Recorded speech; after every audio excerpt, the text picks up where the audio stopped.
rough day out here, especially on this track. But no, you know, good day. Felt better. You know, just need to be a little more comfortable. You know, we're closer, but it's good. I'm glad to be here. Good points day. You know, pumped to have WF. You know, I had a goat shark behind me, if you will say, and I was like, dude, he like latched on, and I mean, man, we were just together like Velcro there out there, and it was good. It was fun to have you back. The trophy grabs the champagne. Boys, hold that up, and let's hear one time your top 3 overall.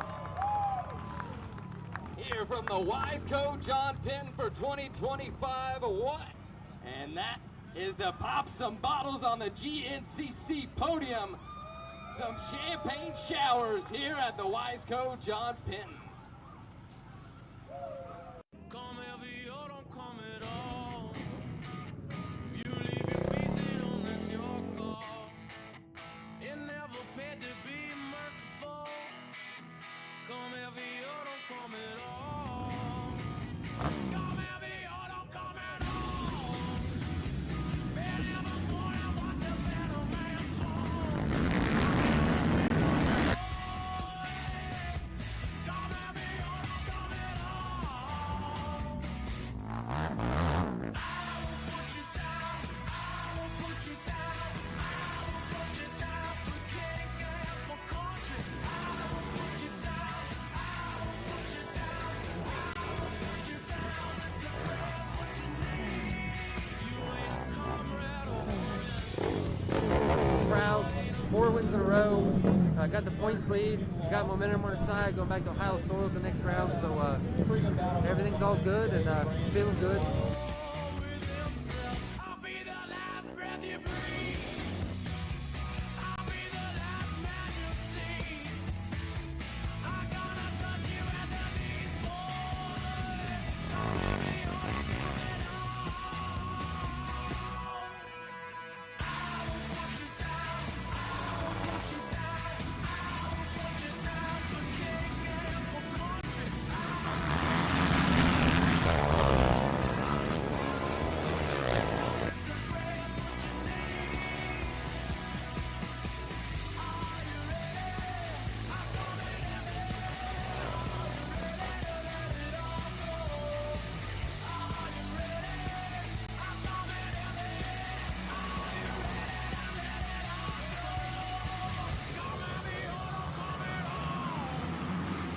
You leave your pieces on, that's your call.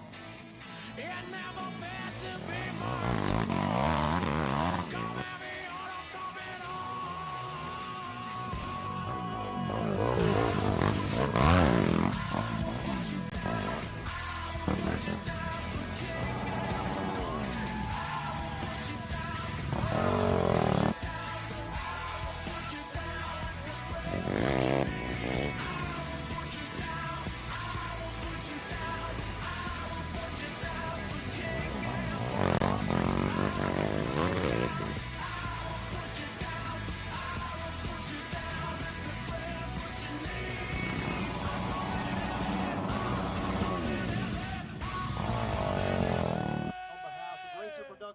GNCC and our friends at the AMA, congratulations on your 4th GNCC ATV National Championship.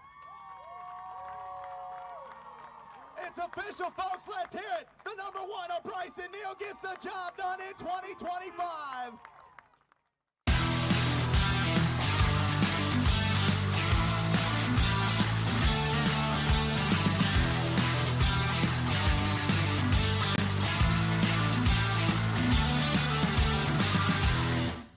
Round 1 of the 2026 Progressive Grand National Cross Country Racing Series, your AMA National Championship, comes to Union, South Carolina for the VP Racing Fuels Big Buck GNCC.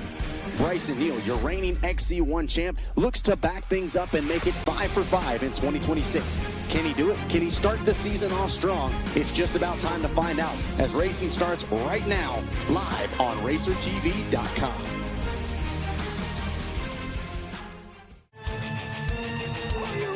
To go, GNCC Racing!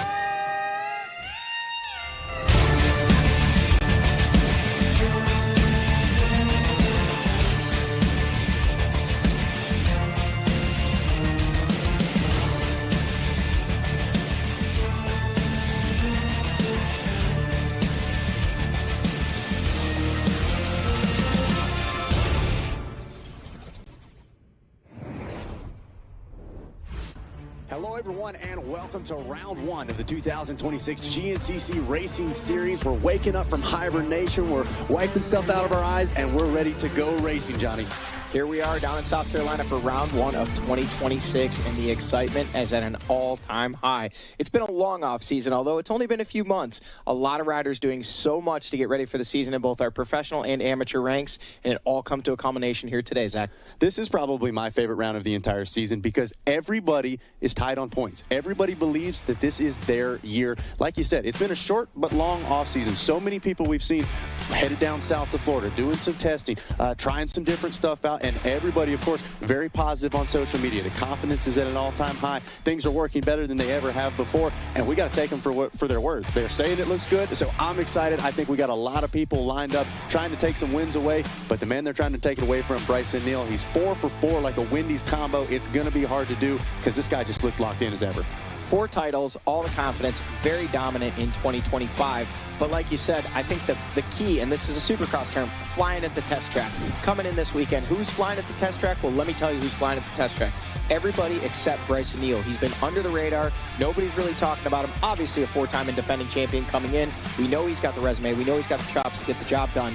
One rider missing, and potentially we would have thought maybe his biggest threat coming into 2026, Walker Fowler.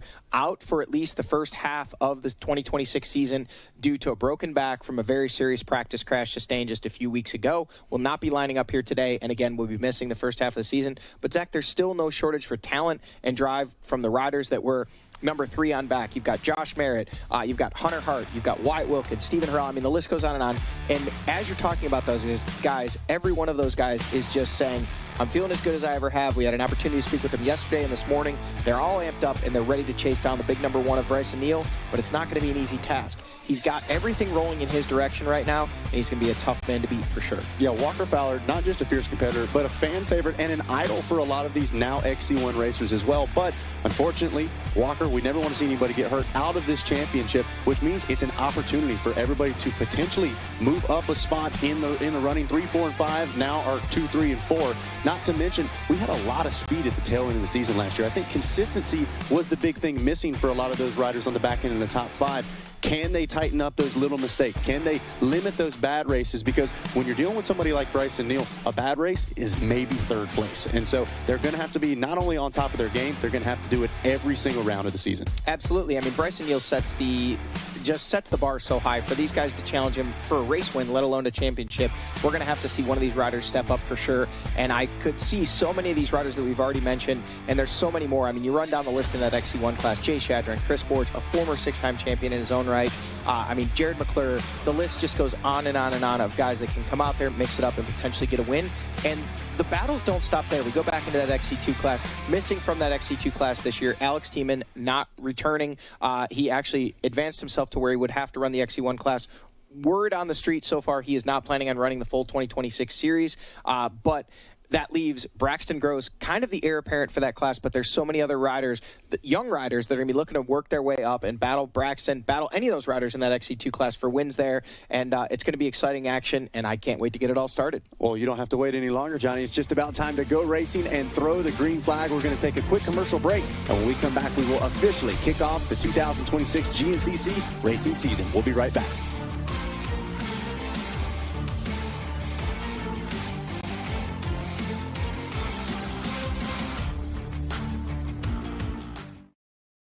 Everywhere but the seat. The seat is leather. Alan, we get it. You love your bike. We do too. That's why we're America's #1 motorcycle insurer. But do you have to wedge it into everything? What? I don't do that.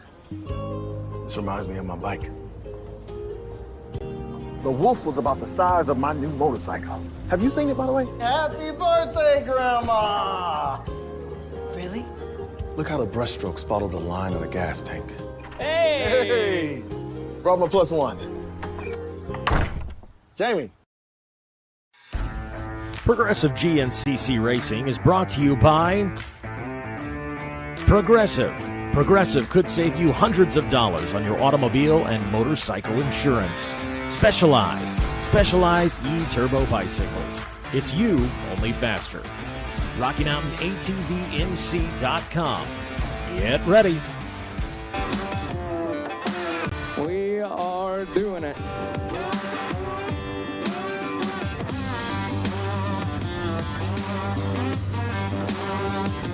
The riders here today are going to be rolling to the line and courting to the 2025 Progressive Grand National Cross Country Points. And we would also like to welcome everybody around the world on Racer TV. Welcome to Union, South Carolina. Welcome to the Big Buck GNCC, the VP Racing Big Buck GNCC. And the boys are fired up now as we wait for the rest of our pro riders, our XC1 class, to make their way to the staging area.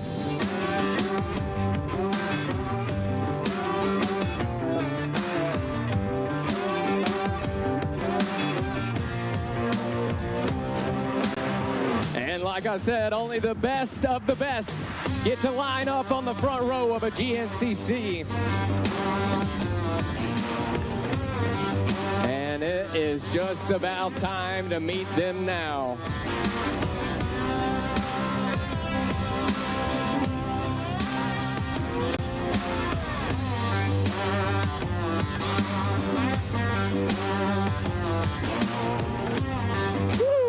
You guys are as excited as I am. We're about to kick off the 2026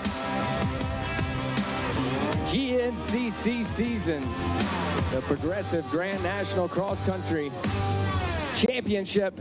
Gonna roll into a new year, and it all starts right here in Union, South Carolina.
Everybody, we are getting close now.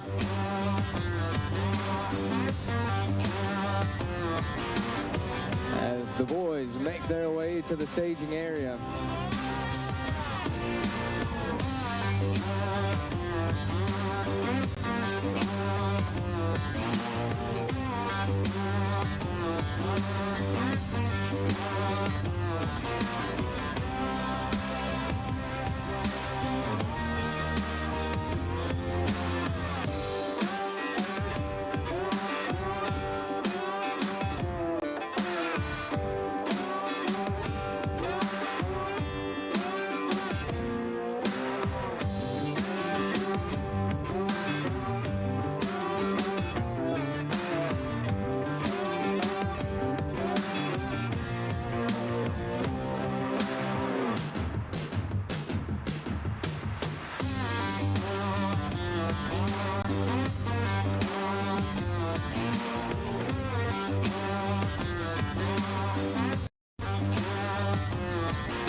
There might be a no burn ban here in Union, South Carolina, but one thing I can guarantee you, the boys are going to be on fire here today.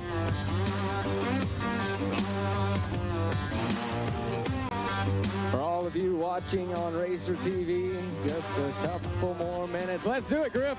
Let's do it.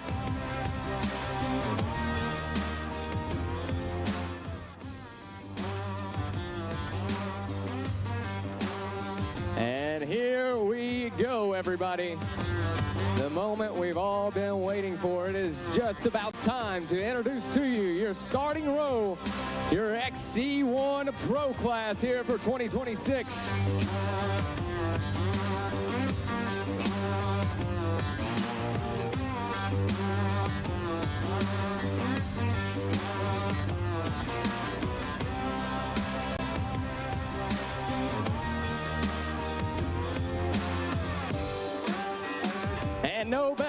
has started out. Then with your 2025 champion aboard the #1 Phoenix Yamaha, South Carolina. Say hello to the Bidwell Bullet, Bryson Neal. Rolling to the line next, aboard the #3 machine from Akron, Ohio on the Mare Racing BNR Motorsports GBC Bags Ride. Give it up for Josh Merritt.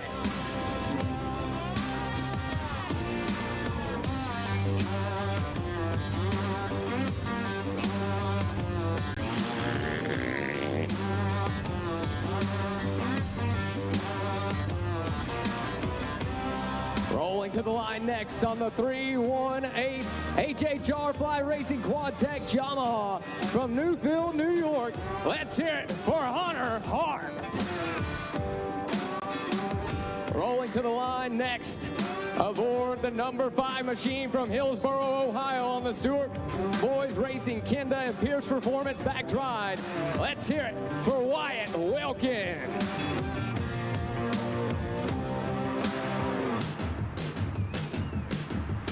Rolling to the line next, aboard the 908 machine out of Elk Ridge, Maryland on the BNR Motorsports Kenda and Fearless Back Yamaha, Stephen Harrell. Rolling to the line next, aboard the #7 machine out of Acme, Pennsylvania on the Action Off-Road Maxxis and Custom Axis Back Ride. Let's hear it for Jay Shatteron.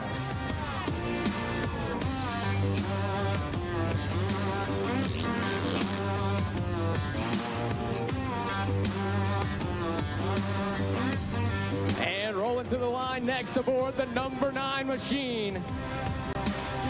Making his way from Sunbury, PA on the Action Off-Road Amsoil and CV Racing Back Ride, Chris Borich. Rolling to the line next aboard the 712 machine from Waxhaw, North Carolina on the Phoenix Racing Yamaha Pierce Performance GBC tires and Action Off-Road Yamaha machine, John Glotta Jr. Rolling to the line next aboard the 609 from West Hampton, New Jersey. Let's hear it for Tyler Marlin. Rolling to the line next aboard the 171 Phoenix Racing Yamaha from Salisbury, North Carolina. Let's welcome Grayson Eller. Rolling to the line next aboard the #15 machine from Walker, West Virginia on the Sturdivant Racing Maxxis Moose Racing Back Ride, Brandon Owens. And rolling to the line next on his final season of GNCC racing on the 521 machine out of Waverly, West Virginia on the Over Moose Racing Parts Unlimited Lone Star Honda machine. Let's hear it for the Gator, Adam McGill.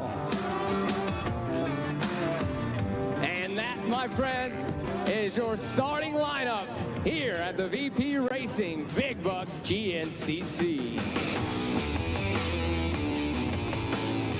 Like we said, only the best of the best get to line up on row #1 here at the Grand National Cross Country. And no doubt about it, these are the best in the world you're about to see go head-to-head for 2 straight hours.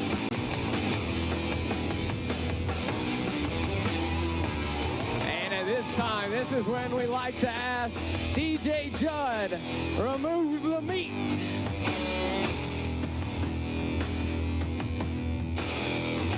Don't forget, everybody, once we get this race rolling, once Ricky Towery takes this into his hands, you need to be behind that white stringer line.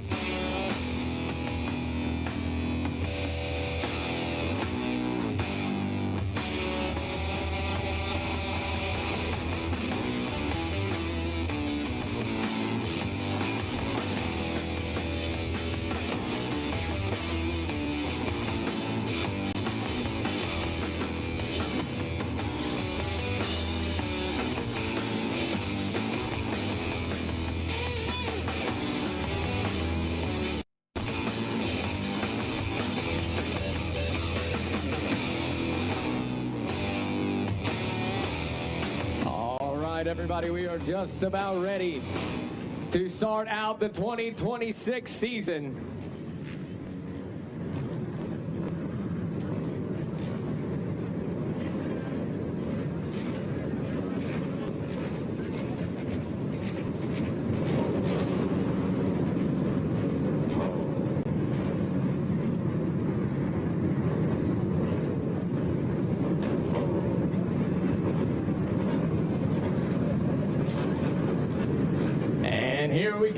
Ricky Towery takes the race into his hands.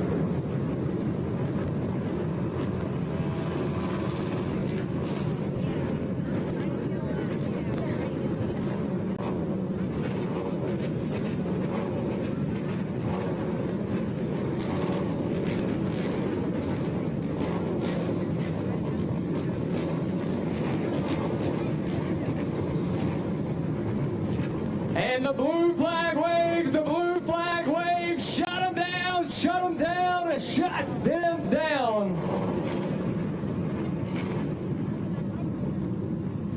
And as the Big Buck farm goes silent, Big Buck, I just have one question for you. Are you ready to go GNCC racing? That was pretty good, but this is the start of the 2026 season. I'm going to ask you one more time. Are you ready to go GNCC racing? In 10 seconds for row number 1, your XC1 Pro class. We're off and rolling. Who's it going to be into turn number 1? A good drive from Bryson Neal. Is it going to be enough? Josh Barrett right there on the number 3.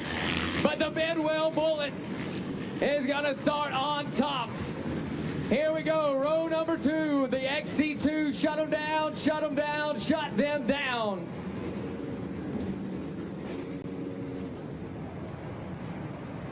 In 10 seconds for your XC2 class, Keaton Henderson, Talon Stout, Kenny Schick, David Machisco, Damon Gresham, Dalton Keys, Andrew Bonoski, Trevor Furby, Braxton Gross, Elijah Edmondson, Nicholas Royalty, Jeremiah Wolf. And this is going to be a tight one. Looks like the 247 into turn number 1. That is Elijah Edmondson with a big hole shot. Here we go, row number 3, blue flag wave, shut them down, shut them down. Your college A 16 to 19 class, ready to roll in 10 seconds. Barrett Childers, Evan Bridgewater, Ryan Willen, Blake Skirko, Cole Owens, Garrett Rhodes, Cole Brandt, Caden Smith, Trip Olexo, Andrew Adams. Let's see who it's going to be through turn number 1, a drag race, but it is the 1-1-1 into turn number 1, Ryan Willen with a hole shot. Here we go, blue flag waves here for row number 4. Your junior A 20 plus, and here we go in 10 seconds for Hayden Jones, Evan Lowmiller, Gavin Temple, Josh Axel, Colton Josh, Caden Lambruno, Gavin Mann, Tyler Coulter, Garrison Poe, Slater Collins. Let's see who it's going to be, the Honda machine from the outside. I believe that is the 828. That is Christian Meyer with a hole shot. Here we go, blue flag waves for our next row. The Vet A28 plus. Here we go in 10 seconds. Jeremy Ladon, Alan Blavos, Simon Moore, and Henry Moore. Justin Peterson, Cade Vanderpool, Alex Elioff, Taylor Lizelle, Brody Livingood. Who's it going to be? The 317 machine.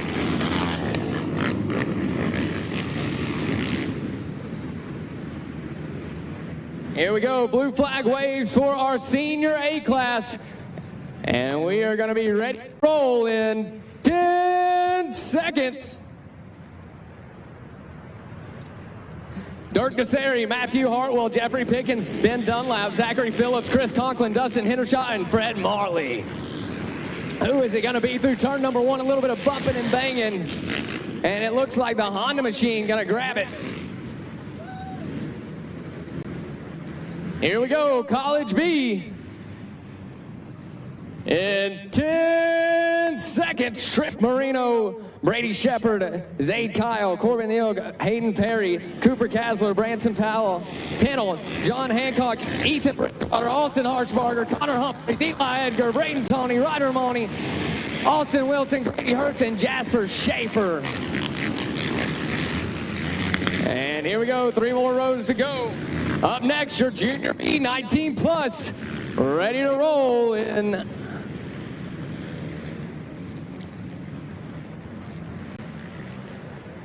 10 seconds for the junior B. Tristan Howell, Coy Teeter, Nathan Carpenter, Josiah Newton, Ryan Beebe, Scott Lewis, Wyatt Mooney, Adam Sappel, and Noah Howard.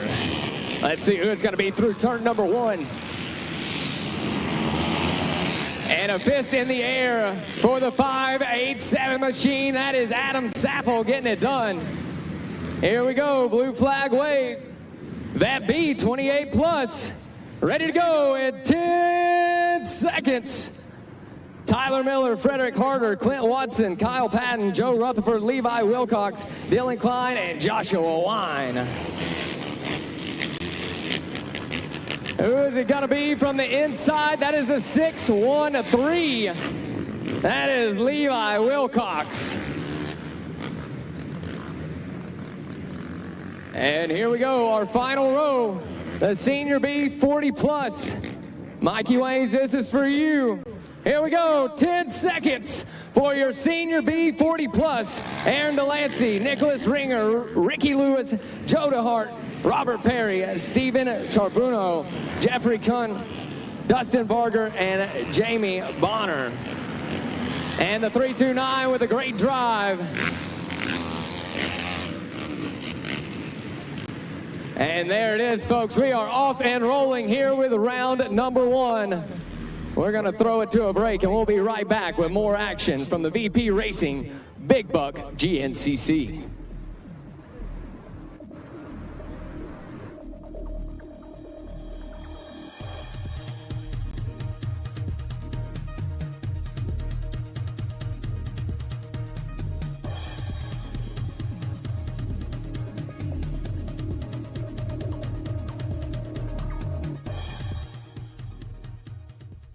Everywhere but the seat. The seat is leather. Alan, we get it. You love your bike. We do too. That's why we're America's #1 motorcycle insurer. But do you have to wedge it into everything? What? Don't do that. This reminds me of my bike. The Wolf was about the size of my new motorcycle. Have you seen it, by the way? Happy birthday, Grandma! Really? Look how the brushstrokes follow the line of the gas tank. Hey! Hey! Brought my +1. Jamie.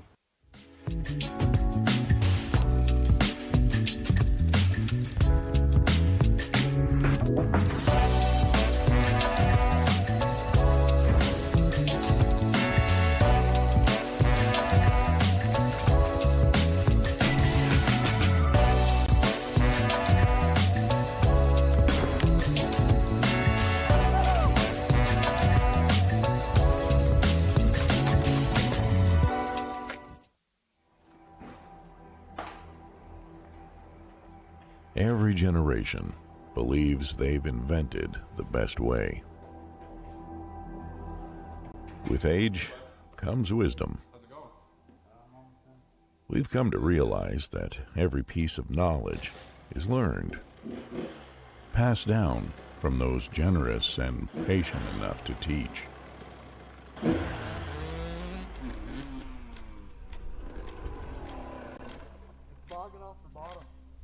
Take a look. Legacy. It's not about leaving something behind to be remembered by. It's realizing that the future lies within the next generation. Let's call it a night. All right. The nature of true progress is humbly building something bigger than yourself. Rocky Mountain ATV MC. This is our legacy.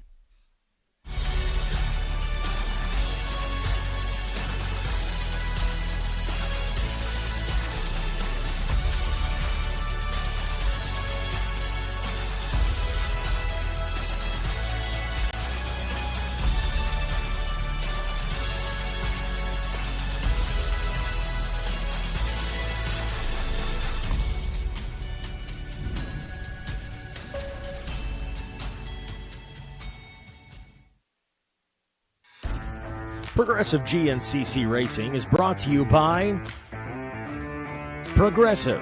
Progressive could save you hundreds of dollars on your automobile and motorcycle insurance. Specialized E-Turbo bicycles. It's you, only faster. RockyMountainATVMC.com. Get ready. Well, hello, everybody, and welcome to round 1 of the 2026 Progressive Grand National Cross Country Racing season. The VP Racing Fuels Big Buck GNCC, one of the fan favorites, one of the racer favorites. and one of my favorites because we're getting the season officially off and rolling. Union, South Carolina, a beautiful day. Started out a little chilly, but man, it's warmed right up, and we're not just talking the weather. The action on track has been red hot. Speaking of which, we got a man who was part of the action joining us in studio as always, Johnny G. You couldn't just watch, could you? You had to get out there and try some things out. Tell us a little bit about what you think about that track. You know, Zach, the track is amazing right now. We've been blessed with the weather this weekend. The track conditions are absolutely perfect. As you can see, a little bit of dust kicking up in the woods, but don't let that deceive you. There's some good moisture in the ground here throughout much of the track. Had the opportunity to go out and race one of those Yamaha Grizzlies. They're doing some development on those machines. It was the first time I'd ever raced a utility ATV. First time in a long time racing anything, let alone an ATV. So it was a lot of fun. I got to go out there and mix it up with the boys and girls this morning in that 10 a.m. race, and come in here and work with you this afternoon. Could be more excited about it. And like you said, I mean, the excitement is just really at an all-time high coming into 2026. There's so many storylines here today. We're going to see those play out over the course of the next 2 hours. But right now, the storyline is the race is underway, and out front, we'll get to it here in a minute, but we got some usual suspects in that XC1 class. Right? Yeah, obviously a big name, Bryson Neal, the Bidwell Bullet, a favorite coming into the season, and for good reason. The guy's 4 for 4 now, and he just seems to continue to kind of tighten things up that we didn't even know could be tightened. As we take a look at our specialized start recap, the fans have made their way out, the racers showing out, everybody wanting to be a part of the opener for 2026, and there he is right there. Bryson Neal, feeling good, feeling dangerous. John Glada Jr., as always, throwing some style out there. Let's take a look at your XC1 Pro start. And right up the middle, the number 1 on the back. Got a perfect line to the inside, just around that hay bale. Josh Merritt just to the left of him. And that was kind of the drag race, but you see Neal just starting to close the door, ends up taking a hold of that number 1 spot. And I'll be honest, Johnny, that is bad news for the rest of the XC1 field. The last thing you want to give this guy is any clean air. Now we take a look at the XC2 class going at it and making their way around. Elijah Edmondson on the 247 machine. I remember Edmondson. Big story coming back after that very, very serious injury last year, grabbing himself a win at the end of the season after a win earlier in the year, followed it up with a huge crash, was out the rest of the year. It was actually not even on an ATV, but we're happy to see him back healthy and right back to the front of that XC2 class where he left off. Yeah, took the words right out of my mouth. Edmondson, one of those guys we have been just questioning if we'd see ride again, let alone at the top of the field. Now, Johnny, we take a look at that Yamaha Racing track map. Big Buck, you never know what you're going to get, but at the same time, you know you're going to have some decent speed, some tight sections, some more open sections, and we've got drier conditions, which I really feel like allows these riders to use their racecraft. They're not fighting the track near as much. They're going to be able to battle each other. What do you think they're going to see in this Big Buck course? Well, we've got about a 12.5-mile track out there today, Zach, and there is a lot of passing opportunity. The one thing people sometimes say about Big Buck is it can be tight. It's really a tale of 2 racetracks out there. We've got the tight pines and we've got the more open sections, which last year, a big challenge for that track crew. Some storms had come through here sometime late in 2024, early in 2025, knocked a lot of trees down, tornadoes. They've got it in great shape today. I got to tell you, I didn't take an opportunity to preview any of it. I just went out there blind, and I was blown away by just how good that racetrack is. A lot of, as you said, perfect conditions and a lot of opportunities for passing, which should lead to some great racing here today. Absolutely. We're going to take a look. This is a replay here. We saw our leaders coming through at the 2-mile mark, if I'm not mistaken, and there is the big number 1 out front leading the way. The headlights, there's Jay Shadron, looks like Josh Merritt and Wyatt Wilkin. Already starting to see a little bit of separation, but as we know, it doesn't take much to try to track them down. Couldn't quite make out who that was behind. There we see Chris Borich. Looks like it was Hunter Hart. There we see John Glada Jr., Adam McGill, and then Grayson Eller on the 171 machine coming through there as well. Looks like a few more riders coming. That is Martin. I believe it's Tyler Martin, a new rider to the XC1 class, ran a couple races at the end of last season. Now we flash ahead. We're waiting for the riders at the 9-mile marker here. So they've gotten much farther through the track here, making good time getting this first lap of action complete. And as we saw, Bryson Neal out front, that's bad news for the rest of the competition, coming fresh off yet another championship, 4 in a row, starting that streak in 2022. And, okay. We jumped ahead a little too far. We're back to the 7-mile marker, which is good news for the fans watching at home. You're going to get to see some more action, and as you can see, the track is really in good shape. There's a lot of questions coming into this weekend as to just how dry would it be. We heard stories about they haven't had any rain. We do know they had those snowstorms a few weeks ago, but I think what happened was as that snow melted, put a little moisture into the ground, but there's no mud on the whole track, at least the parts that the AM ran. And, I mean, the machines came off. I could probably clean my Grizzly with a air gun and just blow it off. It's just a little bit of dust, nothing too bad. I think I pulled 2 tear-offs the whole entire 2-hour race, and the conditions are perfect. We see the VP and Yamaha banners there, some of our series sponsors helping us. We're going to go to the drone, and it looks like we have our leader out front, the number 1 of Bryson Neal on that Phoenix Racing Yamaha, already starting to stretch it out. That was Jay Shadron in the number 2 spot with Josh Merritt pushing hard in the number 3 spot. Those riders started to gap out a little bit on the rest of the field, but right now Bryson Neal making dust, making tracks, and making his way towards leading lap number 1. Yeah, we talked about it in the opener. Bryson Neal, Wyatt Wilkin making some moves. Yeah, Wilkin, one of the names we talked about, really with a point to prove here in 2026. Didn't have the season we were hoping to see out of him in 25, making some quick moves, and it looks like he's not the only one. There we have Stephen Harrell, then it's Hunter Hart. That looks like Brandon Owens there. Then it is John Glotta Jr. Here comes Adam McGill. Can't miss that signature high-vis helmet there. And it looks like that group has started to open up a little bit over the rest of the field, and we did see Bryson Neal with that little gap out front. Just a little bit of breathing room, but Wyatt Wilkin, a rider that really threw down at the end of 2025, not at all having the season he wanted, ending up in that number 5 spot. Chris Borch looking like he's having some issues there possibly. Definitely has looked like he maybe dropped off the pace, maybe a little bit arm pump. Here comes your XC2 leaders. That was Elijah Edmondson and Braxton Gross, 2 of the riders we expect to see at the front of that XC2 class, and they have now already caught the tail end of that XC1 class. We have, actually, that is Braxton Gross, so I'm not sure who that was there. There was another Honda rider up in there.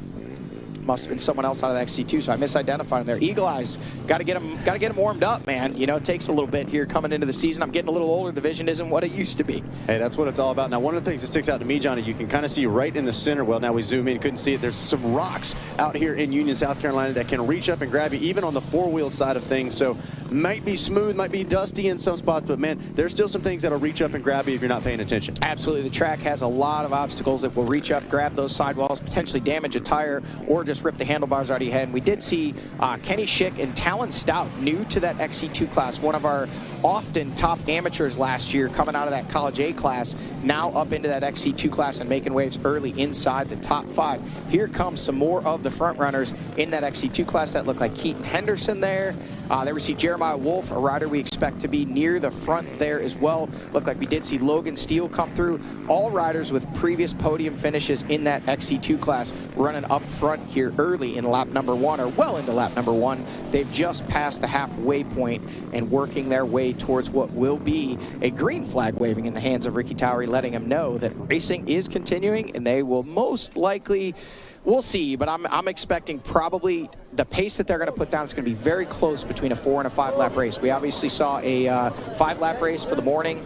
I think we'll see, depending on how much track they add in, I think we'll see that again this afternoon. Most likely will be a 5 lap race. Now, Johnny, I'm telling you, I like what I see out of Wyatt Wilkin. He was WW3 last year, now running the number 5 after that 5th place finish last season. But like we said, we know that wasn't what he was hoping to do. He was expecting himself to be regularly on the podium and occasionally fighting for wins as well. Didn't quite go his way, but Wyatt's such an optimistic kind of guy. He's able to take, and he doesn't shy away from the mistakes. He embraces them, and I either win or I learn type mentality. Here in 2026, I like to see the intensity right off the jump. Everybody knows if Bryson Neal gets a good start, your only hope is to sink the hooks in immediately and hang on for dear life, because Neal, he's not big on slowing down for 2 hours. Well, and if you flash back to the end of 2025, Bryson Neal seemed to always find his way to the front of the pack, winning most of the races throughout the season as a whole, but definitely towards the end of the season, very strong. But Wyatt Wilkin was really the rider that seemed to be able to kind of match that intensity. We saw him not only kind of put the screws to Bryson a few times,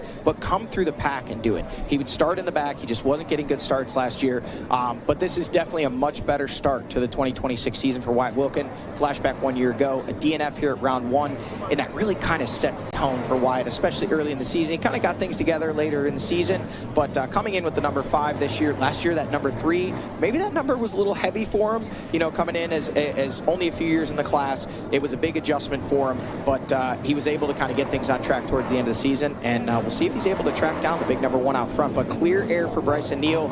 Again, not to sound like a broken record, but bad news for his competitors. new section of racetrack here.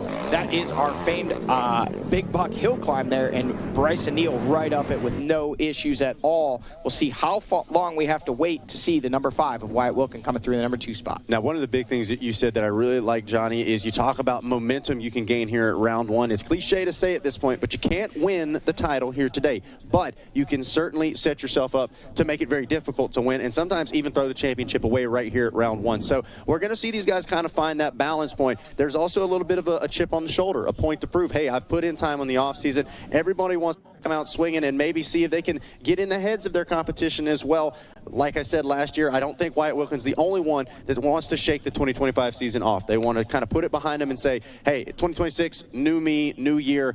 I'm looking for riders like Hunter Hart, even Josh Merritt, I would say, really looking to step things back up and say, hey, didn't quite do what I wanted last year, but there's a reason that's last year. I'm focusing ahead. I'm trying to chase down the number 1. Absolutely. You know, and Zach, you mentioned earlier in that show opener when we were talking about this is the only race of the year where everyone comes in tied. If you look at the points, they're all tied. They all have 0, but they're still all tied. Everyone has an equal opportunity to leave here. Whatever order they finish in, that is the order they run in the championship standings headed into round 2 to start off the rest of the season. So there is a little bit of extra incentive for these guys to kind of come out swinging, and like you said, it's the flying at the test track thing. We've heard it all winter long. You know, from weeks after we left Ironman, we heard so-and-so change this suspension component. Maybe they got with a new team. Maybe they got some new backing. Maybe they got a new trainer. And it's a new year, new me kind of mentality. And today's the day where the rubber meets the road, and we find out who's put in the work, who's done things right, and who is up. Here we see coming back. There is Tyler Martin, another one of our XC1 riders working his way through there. Then it is, looks like that might have been Talon Stout there, XC2. There is Kenny Schick. Looks like Stout was able to get around him. So those are inside the top 5 in that XC2 class here at the top of that Big Buck Hill climb. That looked like that was Andrew Banoski on that WFR Racing Yamaha machine. Actually ran up front last year here, leading almost the entirety of it before Alex Tiemann clipped him for the XC2 win there at the very end on the last lap just exactly a year ago here at round number 1. And Banoski, if I'm not mistaken, was like 3 for 3 on hole shots at the start of the year as well. So a lot of these riders, we know how important that start is. Now, we talked about the riders trying to chase down Bryson Neal as we welcome Jackson Burrell here into the booth. But Jackson, when it comes to the number 1, this is just clockwork. This is what he does. I didn't get to see him before racing, but I got to think, cool, calm, and collected. Family man now, got everybody hanging out with him. It just doesn't seem like you can rattle this guy no matter if we throw rain, sleet, snow, or hail. Doesn't matter. Blinding dust. Bryson Neal knows that he's got what it takes to get the job done. Yeah, Zach, you already know it. He was down there with a big smile on his face as he was waiting to take off here in this one. And as I've been sitting back watching Bryson, it's very clear to me that he has his fitness on point out there. He's non-stop. He is consistent. I think we almost need a new name for him other than the Bidwell Bullet, maybe the Bidwell Train. Getting some updates from home, some folks watching Racer TV. That is actually Lane McCormick in the number 2 spot in that XC2 class. That other Honda rider who I missed. I wasn't sure who it was. Lane McCormick coming back after several years away. So many storylines here in GNCC. The young man with multiple youth titles, some amateur titles, working his way up, got to that XC2 class, and ultimately decided to go get his journeyman electrical license, and he works on the power lines, or lineman.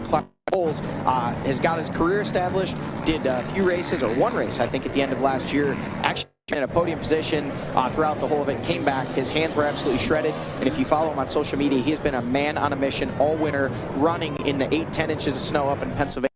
Don't know how much opportunity he got to ride, but his speed has never been in question.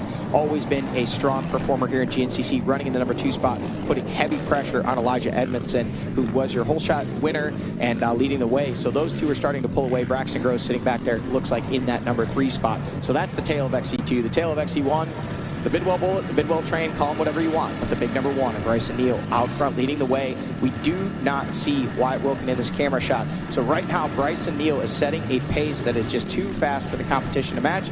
A lot of racing left, but this is a heck of a way to start the series if you're Bryson Neal. Now, Johnny, you bring up an interesting point talking about up there in Pennsylvania. A good majority of these riders up in the northern states. Winter, the off-season. A lot of these riders, when we talk about off-season prep, they talk about time in the gym, talk about putting in the reps, putting in the work, but a lot of off-machine talk. How much are these riders getting to get on the machines? I know a lot of them go down to Florida, but some of those riders that are up north, Mother Nature, she doesn't care whether you're racing XC1, XC2, GNCC at all. She's going to do her thing.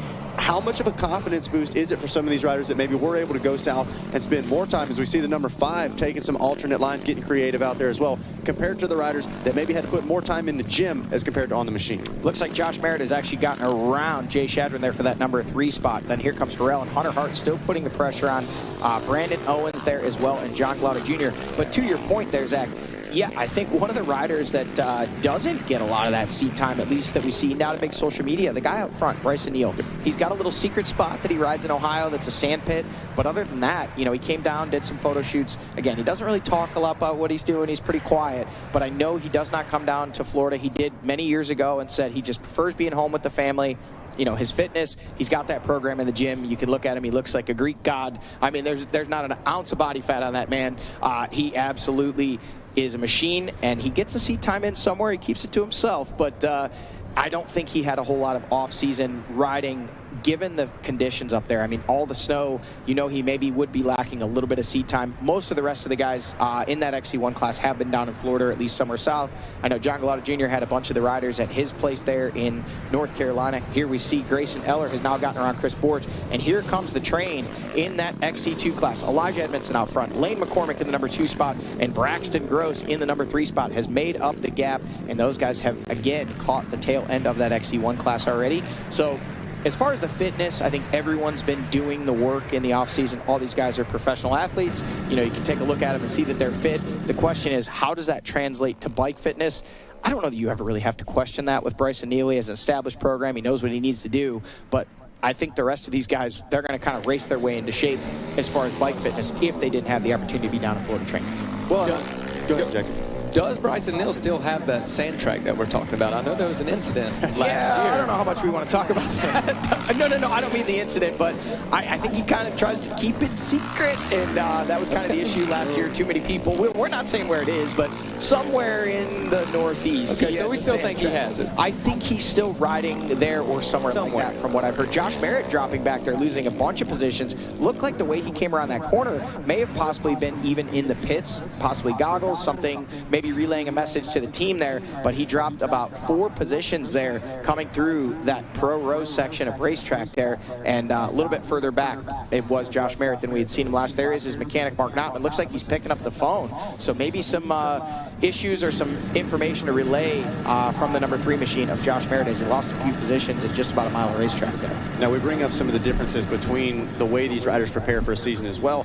Just like we said, some riders maybe more time on or off the machine. Bryson Neal kind of running that solo thing out front, doesn't like to, like you said, kind of keeps things close to the chest, not saying what he's doing, where he's doing it at. Meanwhile, some of the other group, I know Levi Cohen, the trainer of the stars, if you will, for GNCC ATV crew, it's a bit of a different atmosphere. He likes to keep those guys together. That competition atmosphere continues in the gym, outside on the practice track, all the way to race weekend. Both I can see having pros and cons. Yep, absolutely. There was a big mix-up there. It looked like a pass from Chris Borge. Chris Borge was putting a pass on Grayson Eller, and actually our top 2 in XC2, Elijah Edmondson and Lane McCormick, had gotten around those 2 XC1 riders, and Braxton Gross still kind of stuck there behind them. So those guys, those other 2 XC2 riders out front are going to start to gap Braxton a little bit unless he's able to make the pass on Chris Borge and Grayson Eller there.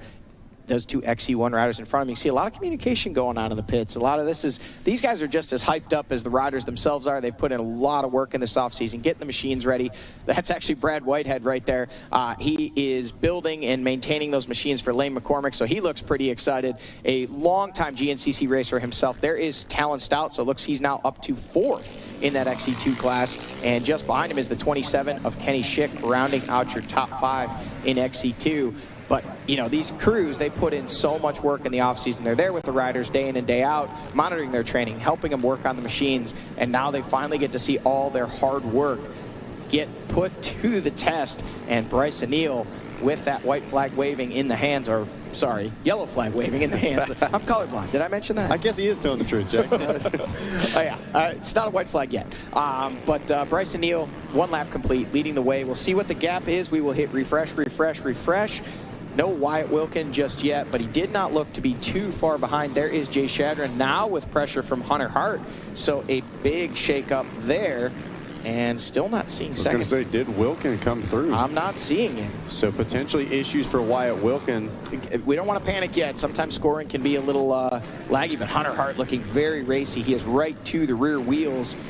And I'm also not seeing Hunter and Jay checked in. So, oh, here we go. So it is Jay Shadron in the number 2 spot. Wyatt Wilkin in 3rd. So obviously Hunter Hart is not scoring. His transponder not working, but the gap is 23 seconds for your leader. Bryson Neal out front, 23 seconds over Jay Shadron. Hunter Hart there in the number 3 spot, although he is not showing up on live scoring. We did just see that live from our drone. Wyatt Wilkin in the number 4 spot. Brandon Owens in the number 5 spot. Stephen Harrell in 6th. John Glauda Jr. in 7th. And Josh Merritt dropping all the way back to that number 8 spot after being in that 3rd place position just about a mile ago. The gaps other than, oh, actually we do have a big gap. It's 24 seconds back from Hunter Hart to Wyatt Wilkin. So something happening to both Wilkin and Merritt there, losing a bunch of time and positions on the racetrack. Yeah, I wonder if they got together, because we saw in that one camera shot, Merritt was almost right on the rear bumper of Wilkin and kind of following some of those alternate lines. So could potentially have gotten together as we watch. I believe that was Edmondson making his way through the scoring area as well. But Jackson, one of the things that's so impressive about Bryson Neal isn't just the confidence, but it's the composure. This guy knows how to manage a race as well as manage a championship now at this point. So 23 seconds, I believe, is what Johnny said the gap was. You got to wonder how hard he is pushing and how hard he's going to continue to push on a course where things may look relatively easy from a surface level, but just like we talked about earlier, the rocks, the roots, even some of the slipperier leaves and pine needles can reach up and grab you. Neal knows just what he needs to do to grab the win without putting himself in unnecessary risk. Yeah, he maintains that composure still, while most of the time going faster than anybody else out on the track. It is truly a talent that Bryson Neal has. He's somebody that you don't see get really upset ever. The most we ever see out of Bryson Neal is the lock-in, and we just know he's excited and got to have a fast lap. Hold on. We get the lock-in, we get the clock-in, and we get the nod-in. We get 3 versions. We get the head nod is the That's nod. about all we get. Yeah, no, that's not a lot of emotion out of him. Even, a few years back at round 1 when he had that major issue, had to stop and tighten up the front end, it was just calm, cool, collected. He went out there, got points for the day, did what he needed to do, worked his way back through the pack. He's a professional. He knows what it takes to win not only these races, but these championships, and does a heck of a job of it. Well, and I think there's also been times where we've seen Bryson Neal maybe have decisions not go his way. We've seen been on the receiving side of some penalties, been on the receiving side of some negative news, and I think Bryson has spoken about, hey, in my younger years, you might have seen a side of Bryson Neal that I'm not as proud of, but he's like, the emotional maturity, as much as the race maturity, has grown throughout my career to where now he kind of takes everything with a grain of salt, and he's always very happy to grab the win, but when things don't go wrong, it doesn't let his whole world come apart. Yep, the grace of a champion. Yep, absolutely. As we continue to watch the man, the myth, Ricky Towery, waving that yellow flag as people get ready to put that first lap. Yellow flag, there it is. Putting a first lap in the books here through timing and scoring. And man, talking to so many of the riders on the podium, Jackson, it's the butterflies to kick off the 2026 season. They're holding, and then all of a sudden that flag goes down, and they are ready to rock. The butterflies fly away. Yeah, no doubt about it. Once you get through turn number 1, it's a whole nother scenario. Well, it's official. The 2026 GNCC season is off and rolling, and the Bidwell Bullet, Bryson Neal, picking up right where he left off, rips a tear off. I think that was just for fun. I don't even know if he needed to do it, as he is trying to check out on the rest of the field, but they're not making it easy on him, trying to sink those hooks in early, wondering what happened to Josh Merritt and Wyatt Wilkin after a strong start. Can they work their way back into a podium position and potentially put some pressure on Bryson Neal? We're going to get ready to go to a commercial break, and when we come back, we'll be back with more VP Racing Fuels Big Buck GNCC.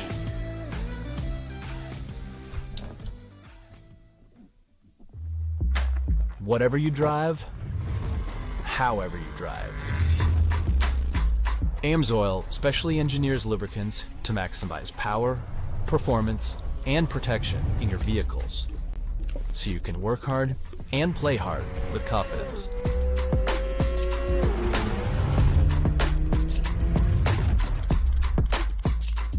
Order online at amsoil.com. Unleash aggression, reliability, and premium quality with Kenda tires, delivering exceptional performance on all types of vehicles: automotive, ATVs, UTVs, motorcycles, bicycles, trailers, lawn and garden, and even golf. Trust Kenda Tires to guide you on your next adventure.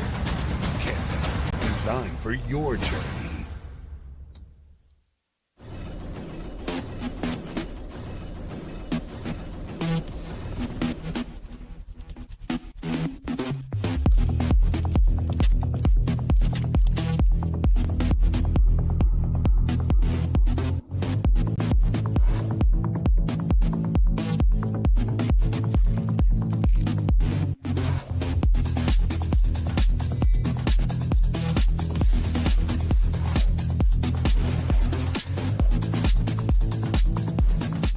Born of family values and a homegrown work ethic, Cometic Gasket seals your machine so you can focus on the finish line. Cometic Gaskets are the competitive standard for racers who demand the very best inside their engine. Cometic Gaskets are always constructed from superior materials designed to perform in the most demanding environments. Whether it's a championship on the line or a day in the dirt with friends, professionals and enthusiasts alike depend on Cometic. Cometic Gasket, sealing championships since 1989.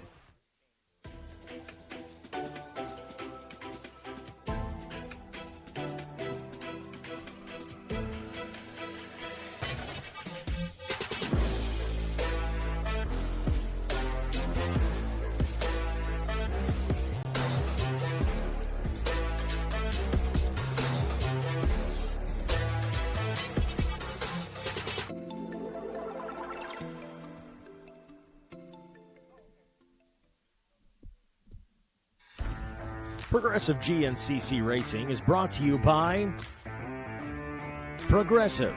Progressive could save you hundreds of dollars on your automobile and motorcycle insurance. Specialized E-Turbo bicycles. It's you, only faster.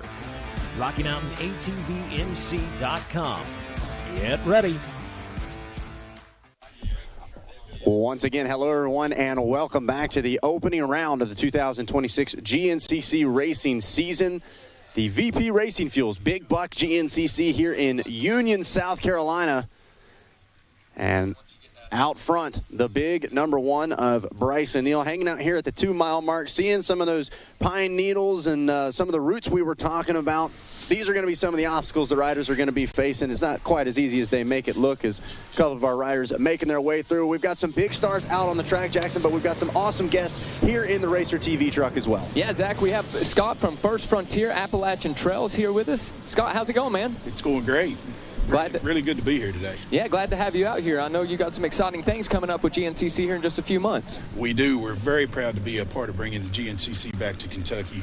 We're going to be in Knott County for the Dukes in April. We're really looking forward to it. And we're looking forward to it as well. We're hoping to roll out the whole Dukes of Hazzard red carpet for that one. Yeah, I'm sure there'll be a lot in attendance to see it. Everybody's looking forward to it.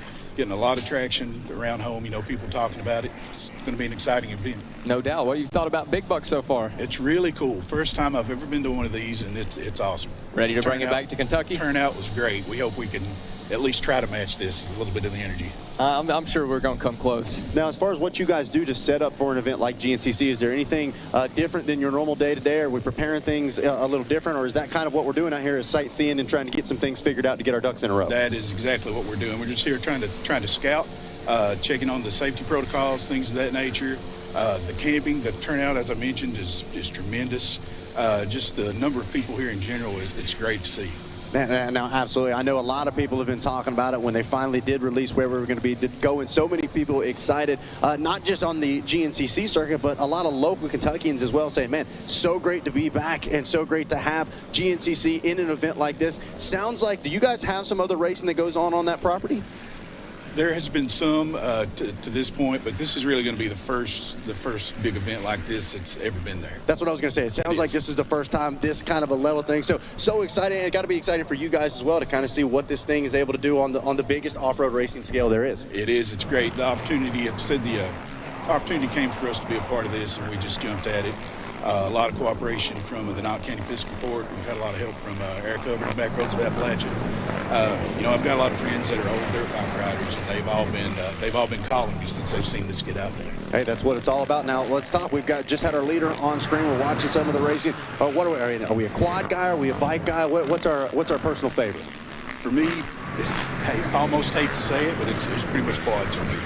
Yeah, I'm bad to get hurt every time I get on a dirt bike. So. And see, that's how I feel about quads. 4 wheels, they could be easier for me, and I still find a way to fly off of it. But, man, talking about flying Bryson Neal, he's been unstoppable for the last 4 years, and it kicks things off strong here. What kind of terrain can we expect out there at the Dukes? Is it something that maybe we're going to catch some of these riders off guard? It's going to be challenging. Obviously, I've never been to some of the other locations on the circuit, but the terrain where we are is very challenging. Well, it's certainly going to be fun to watch. We don't want to give all the secrets away. We want to keep the surprises for them when they show up, right? We'll keep them on their toes for sure. That's what it's all about. Well, thank you for joining us. As if we weren't excited enough already. Thank you guys for, I know it's a ton of work. We tell people all the time, it's not the day before or 2 days before. You guys are working on this months and months in advance, if not even further out than that. So much preparation goes into one singular GNCC event, let alone the whole season. Yes, and once again, we're proud to be here. We love the opportunity, and we're looking forward to it. All right, well, you guys need to get out in the woods and go watch some racing. That's what it's all about, right? Thank you. Absolutely. Thank you for coming up. And like I said, if you guys haven't already, make sure to circle that one on the calendar. Got a couple of new locations, Jackson. I'm fired up about it. I know you are as well. Yeah, no doubt about it, Zach. That's coming up for round 5, the Dukes in Kentucky, Saturday, April 18th, and Sunday, April 19th. I know you guys are going to be there. It's going to be a great time. Definitely going to be fun. Now, we did just see your leader and the top couple riders make their way through here. Bryson Neal, man, I don't know if if I saw a lock-in or not, but he looked like he was on the attack. Elbows up. He kind of got a little extra bend in the back when he's really trying to maneuver that Phoenix Racing Yamaha around. Jackson, I might be eating my words a little bit. He still looks like he's pushing the pace, almost like he's got a point to prove here in 2026. Yeah, we'll see. We're taking a look at the race clock, only about 40 minutes into this one, so we still have got about an hour and 20 minutes or so of racing left to go. We'll see. Can Bryson Neal do it? Look at that battle at the top of the XC2 class. Still Edmondson still leading the way, but man, how about that? Braxton Gross, we kind of talked about maybe the heir apparent, I believe is what the words Johnny G used after Alex Tiemann stepping away, but nothing is handed to you here in GNCC. Certainly not something as prestigious as an XC2 title. Yeah, no doubt about it, Zach. And our XC2 class is starting to slice and dice up into that XC1 class pretty good now, physically ahead of Borch and Eller. So there it is, your leader, Bryson Neal, making his way through here at the 7-mile mark. You see him maneuvering that machine around, and then looks like here comes Wyatt Wilkin. So Wilkin back in the number 2 spot. And am I crazy, or did Wyatt Wilkin cut his hair? I didn't see hair falling yes, out. Wow. He did. Wow, I'm heartbroken. That's breaking news for me here, folks. Yeah, hopefully that's not. What's the story where they cut the hair and he's... I don't know. I don't want to get into it. I'm going to say it's a good cut, not a bad cut. But nonetheless, he's looking cut right now in that number 2 spot, trying to chase them down. Did just see, I believe, 3rd place make their way through as well. And now starting to see a little bit of separation here as well. We kind of had to wonder how long. There we see Jay Shadron on the headlights give it away. But kind of wondered how long they were going to be able to keep that attack going on, maybe settling down into a pace. As I saw John Glotta Jr., I believe that was Owens just in front of him, and then there is Josh Merritt. So we saw him lose a couple of positions, but not seeing anything looking funky as far as the machine or even the riding style of Merritt. So maybe trying to, like Johnny said, potentially relay some information or something. Cost him a couple of spots, but not too much time. But as we know, every second precious here in GNCC. Adam McGill with some issues there. You can see him slowing down, taking a look at his machine, and he's given up quite a bit of time there to Josh Merritt. So looked like he was looking down at the left side of the machine.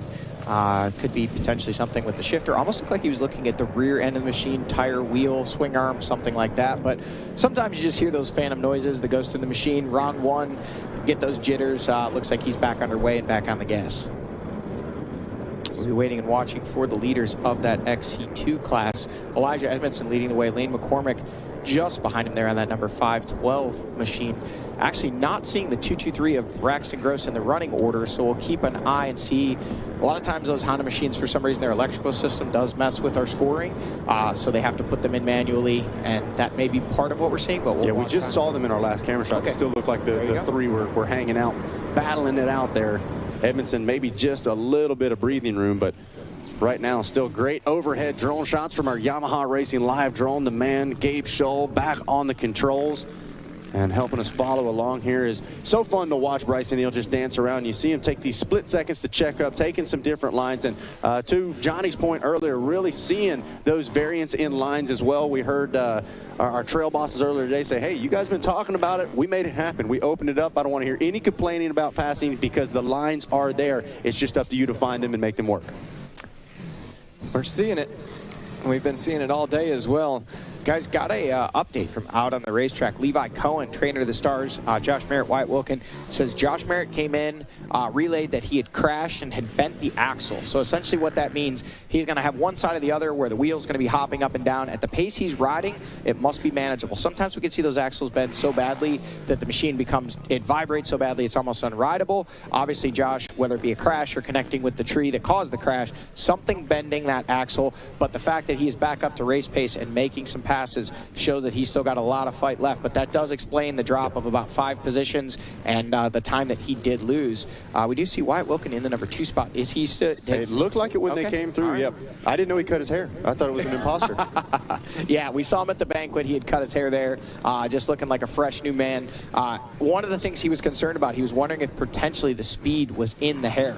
So it's looking like that is not the case. Obviously running there in the number 2 spot. Will he be able to do anything with the big number 1 of Bryson Neal? We are going to find out. Again, that gap as they ran 22 seconds at the completion of lap number 1. Scoring has updated there, putting him in that number 2 spot. So it may have just been a missed transponder scoring issue there, but still 22 seconds. Bryson Neal right now setting a pace tough for the rest of the field to match. Guys, I tell you another rider. We kind of touched in our openers about some potentials. I feel like there was a lot of focus on Josh Merritt, on Wyatt Wilkin, but one guy I'm really excited starting the season off strong to see what he can do all year long is Jay Shadron. Back on that 007 machine, the headlights making it clear who's coming, and we saw this guy consistently build back up.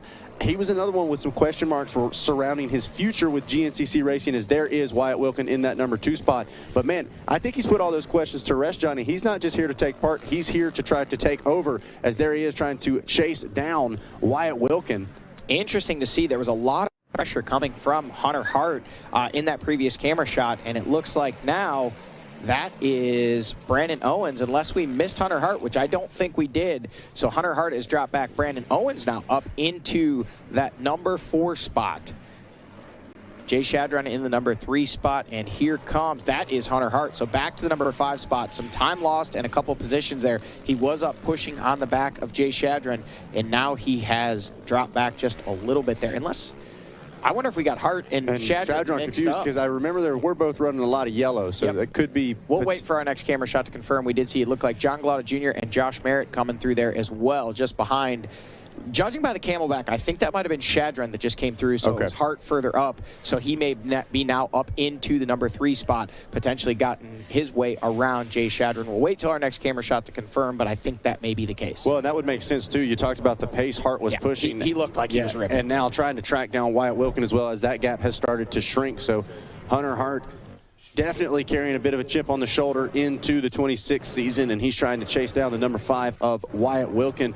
Good to see John Galata Jr. up in the mix as well right off the start. Feel like he's the kind of guy where if he can get a good start, he almost is able to start matching the pace around the guys in front of him. We know what he's capable of, one of the more technically skilled riders in the field, but just needs a little bit more consistency. Got to get those starts dialed in so that he can stay in the fight. I think the first quarter of the season really going to be crucial for Galata to try to get some good results to build throughout this year. You know, I use the cliche term flying at the test track, but he was the guy that really a lot of buzz surrounded, even from his other competitors, saying John seems to be taking a little bit more serious this year, putting a little more time in the gym, been riding a lot. He's so naturally talented. He's so fast. It's just sometimes been that consistency and stamina that he's been lacking. So we'll see if he's able to continue to march his way up through the field, make some passes, get some clear racetrack in front of him. We may get to see that full John Galata sprint pace. Yeah, taking a look. Looks like a lot of Galata in the top 20 overall, as James Galata running 19th overall last time they made their way through the stripe.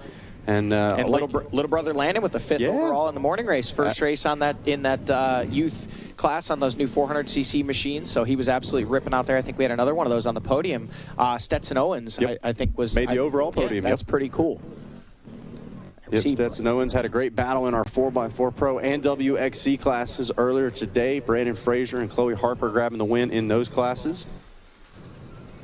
And, man, love the way this track is shaping up as Bryson Neal I mean, I can't see the smile, but I got to imagine he's just having fun out there at the moment. Yeah, he looks like he's riding with a lot of finesse, a lot of intensity right now, and really just dissecting this racetrack. I did mention a little bit earlier, it really is a tale of two different racetracks. What we have here is just more flowy, kind of better dirt.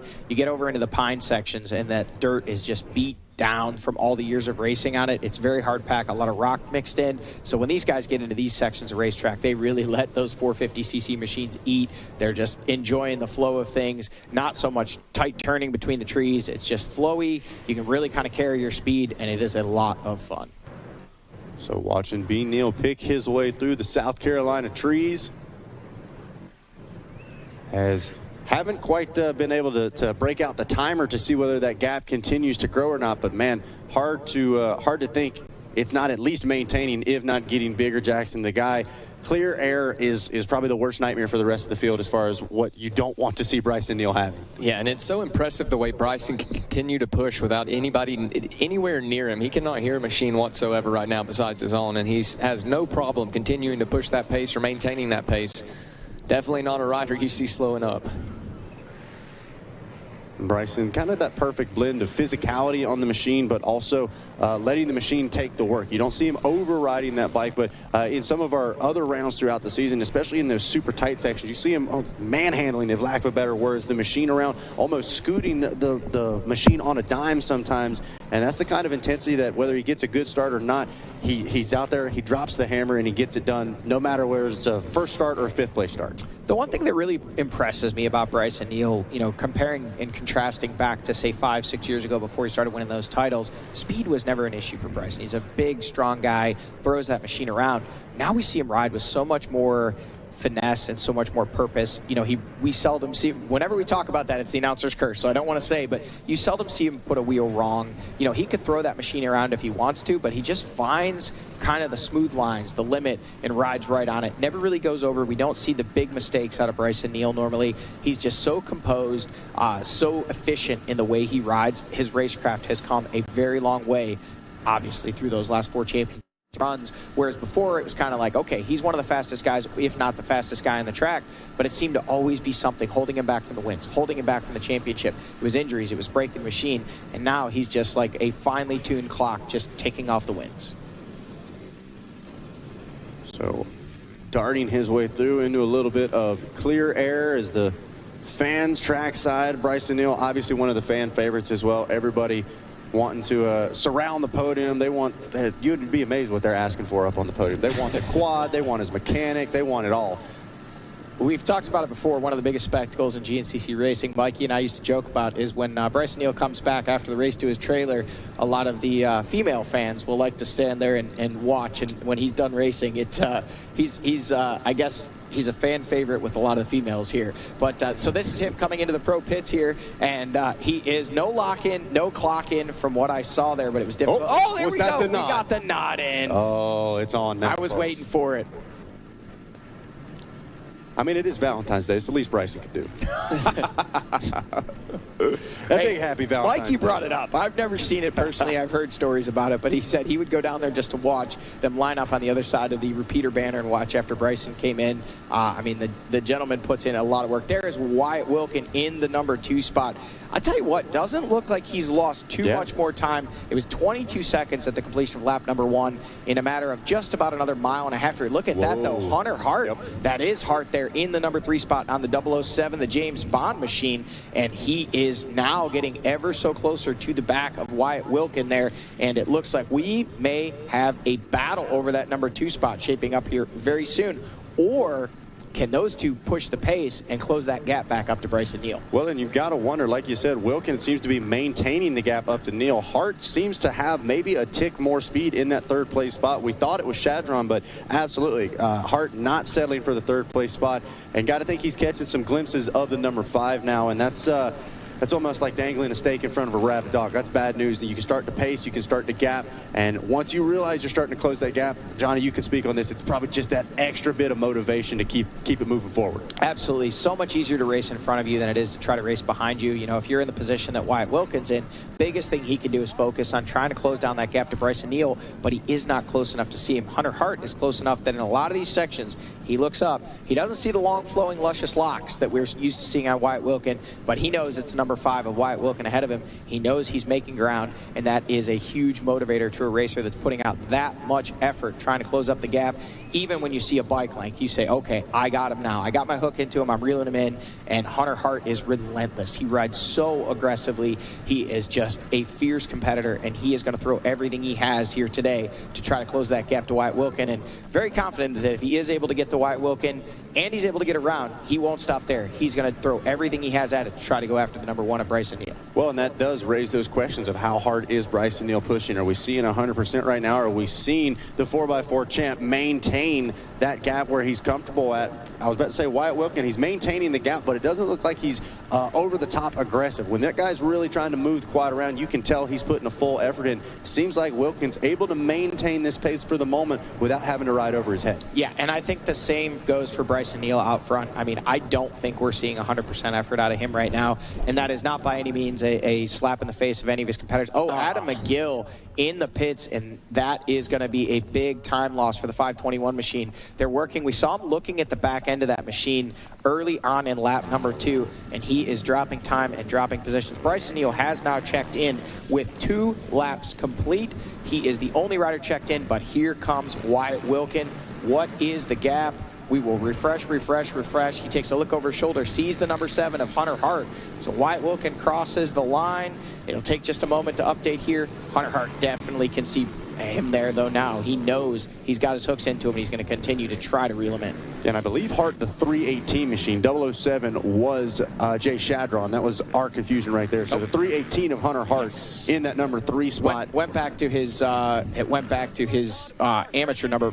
Adam McGill on screen, giving a little love to the camera and the fans there. We are still getting this to refresh here.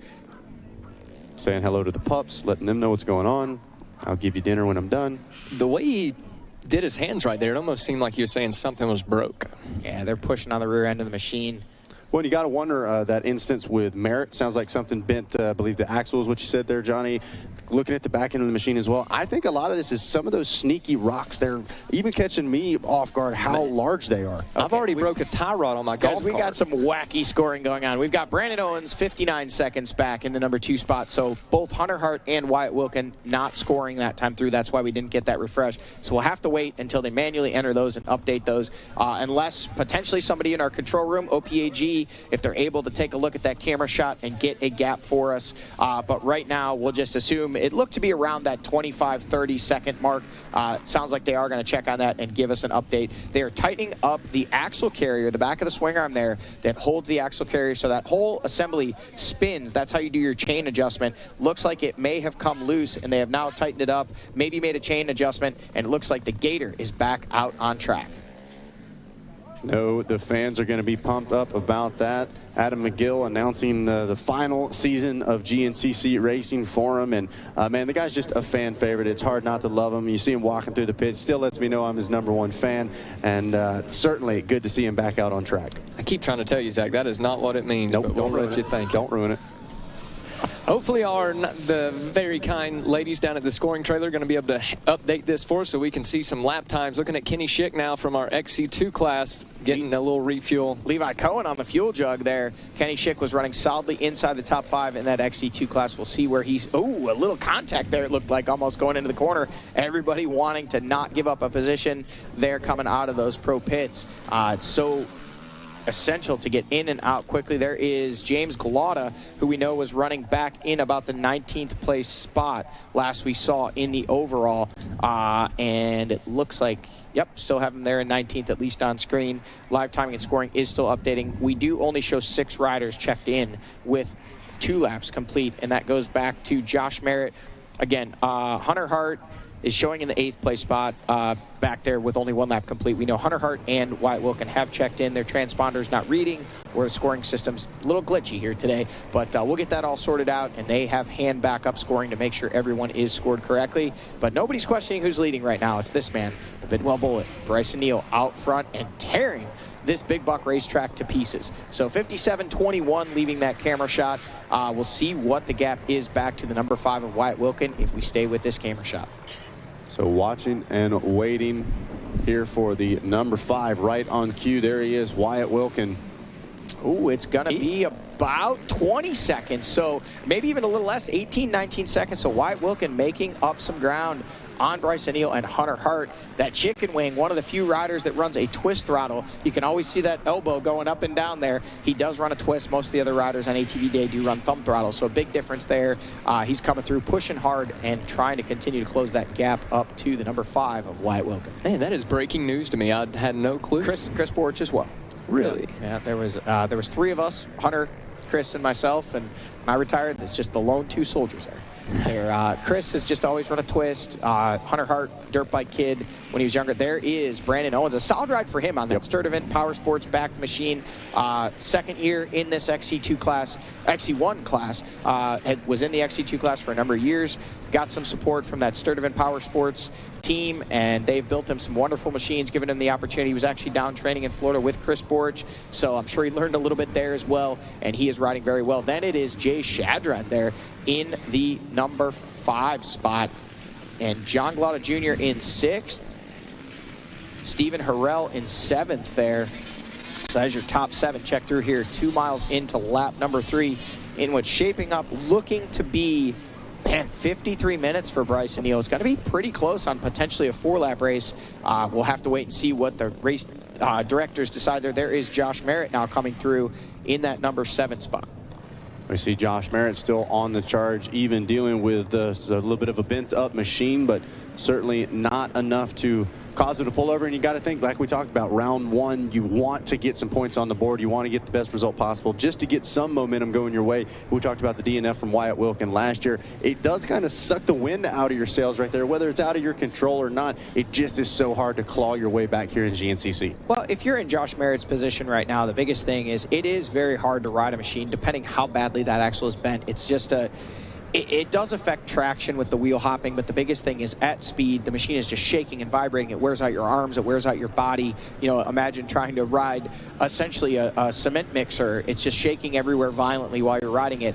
But if you can just put that out of your mind and say to myself, okay, we made a mistake, things aren't ideal, but leaving here with the best points I can get on the day, he's still in the fight to potentially get himself in position, if not a top 5, definitely a top 10. And that's a good start to the 2026 season. Certainly a good start as we hang here at the 2-mile mark, but no doubt about it, Bryson Neal continues to put the hammer down, maintaining just about 20 seconds or so over the number 5 of Wyatt Wilkin. Wyatt, one of the few riders we've seen be able to maintain this gap, not letting Bryson Neal ride away. How hard are these riders pushing? A lot of questions still yet to be answered. Then, of course, Hunter Hart, we know he's on the charge. We know he wants to start 2026 off with a bang, and he has got Wyatt Wilkin in his sights. The Gator, he's down, but he's not out. Might have had a toothache, but he's still ready to bite, and he's back out on track. Can he try to chase it down? We'll see how it all shakes out. Commercial break coming up, and we'll be back with more VP Racing Fuels Big Buck GNCC.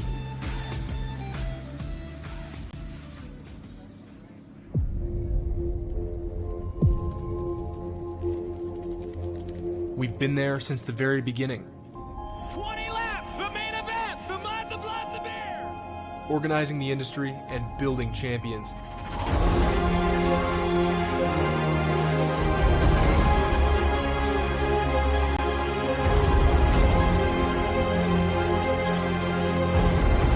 "100 years of defending your rights to ride into the future." Are you ready to rev up your race game? Look no further than Landers KTM, your ultimate trackside support. We offer top quality parts, gear, accessories, and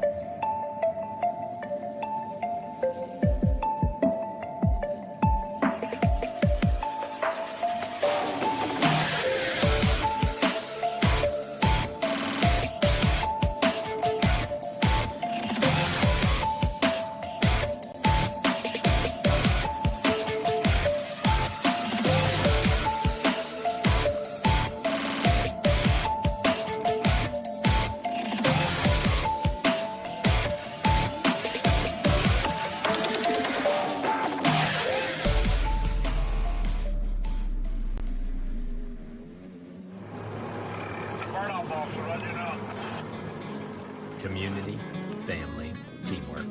It's what we have stood on for over a decade. Hauling might be what we do at the surface, but it's much deeper than that, because what you need matters. When you need a haul, give us a call at 724-852-4488.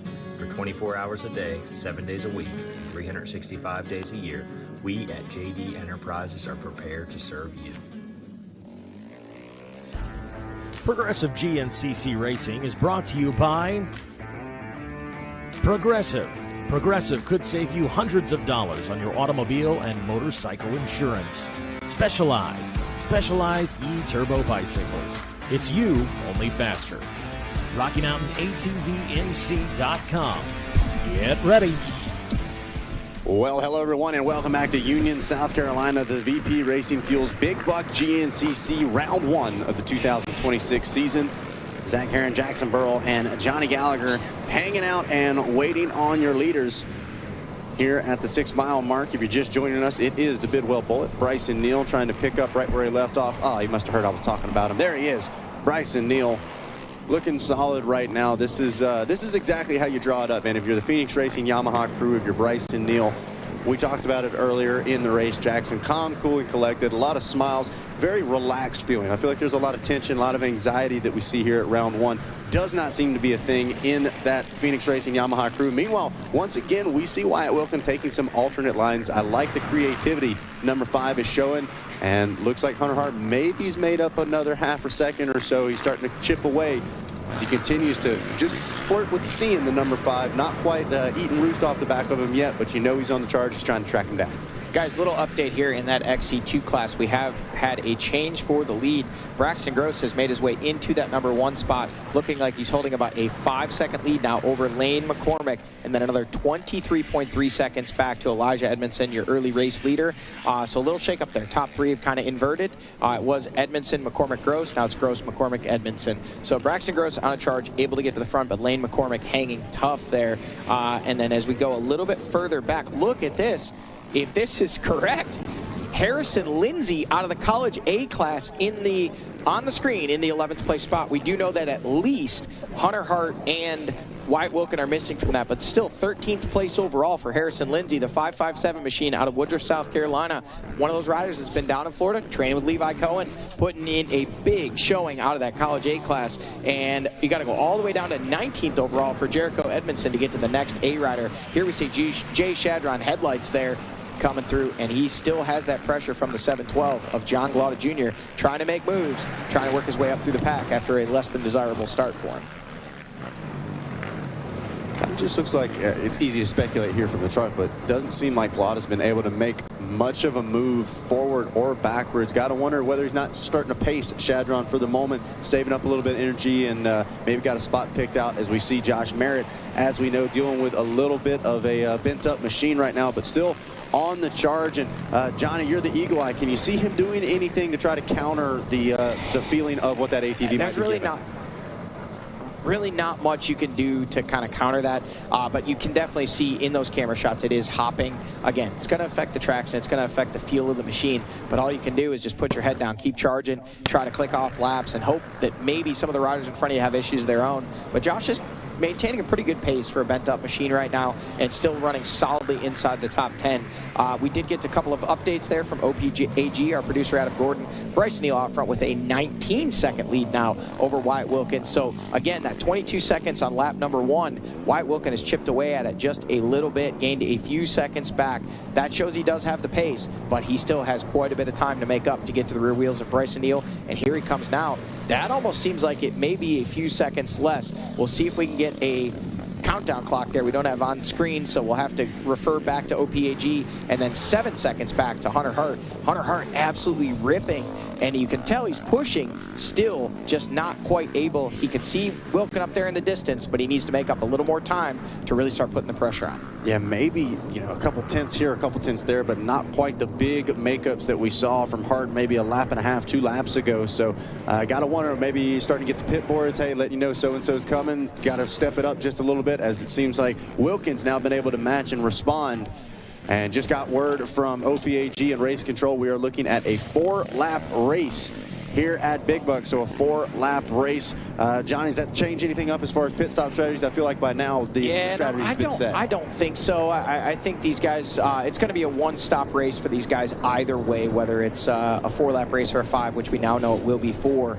The biggest thing I think it changes is, how much effort they're going to lay down on this next lap of racing, because essentially we're going to have a white flag waving when they come down. So anything they've got left in the tank, they're going to throw it all at it. Not that these guys are really saving energy, but if you're in a battle and you just can't make any, moves, and you just can't quite get around, you can't quite close that gap, when you know that the white flag's waving, that's kind of like the last final call for, hey, if you're going to get it done, you got 12.5 miles left, and then it's going to be a checkered flag. So I think we'll see the intensity, I think we'll see the sense of urgency really start to ratchet up. Now we see John Glaude Jr. coming through, still not able to get all the way to the rear wheels, and there is Stephen Harrell now, so it looks like he's a little bit closer as well, putting in a charge there inside the top 10 as well for Harrell. So a solid start to the season for that rider that really made some waves 2 years ago and last year in that XC1 class. And here comes Josh Merritt on that number 3 machine. See if we can tell which side of the axle it is that's bent. Looks like it is the right side. I believe so. You can see kind of wobbling around there. Not terrible, though. I've seen much, much worse. But a lot of times, like I said, it just kind of shakes your confidence, shakes your focus. But it looks like he has regrouped and still solidly inside the top 10 there. So we're back to what looks to be Hunter Hart there in the number 3 spot. Wyatt Wilkin just ahead of him about 7 seconds. And then another 19 seconds further up the trail is Bryson Neal. In GNCC racing, those are pretty small gaps, but they seem to have stabilized. So unless we're not going to see a ton of lap traffic here in this afternoon race like you see in the morning, but that could play a factor later on. And like I said, anything these guys have left in the tank, they're going to throw it all out there right now, see if they can make a move.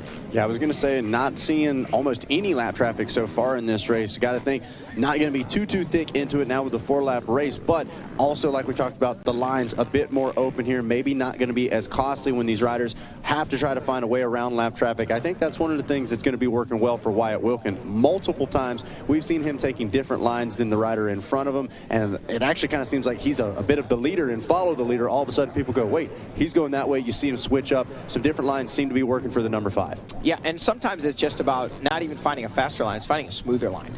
This track is starting to get really rough. We've had already, micro races. They were on their own track at this particular event. We are on an altered schedule. We have some youth motorcycle racing actually this afternoon yet to run. It's such a big event. They try to go ahead and, shake it, get as much of it out of the way as they can early. So they're running races at the same time on that micro track that they are on the big track. So we've already had a youth race that's run a lot of this track. We had the morning race that ran all but about a mile of this track, and now we're approaching the end of lap number 3 here on this afternoon track, so that it's really starting to get roughed up. That's where these riders will start to say, okay, this might have been the fast line. We can see actually Bryson Neal taking an alternate line here. He was going up that left side earlier, now switching to the right side of that hill climb, maybe trying to just find either a faster line or smoother line, just save a little bit on the machine, save a little bit on the body. So now we'll keep our eyes peeled for the number 5 of Wyatt Wilkin, as we saw Bryson Neal start to adapt, check some different lines out, and looks like Wilkin going to funnel into the same. Another thing is, a lot of times these riders will have sections of the track where they're better than the rider in front of them or behind them. So we'll see those gaps kind of do the accordion effect, where they'll seem to close down, then open back up.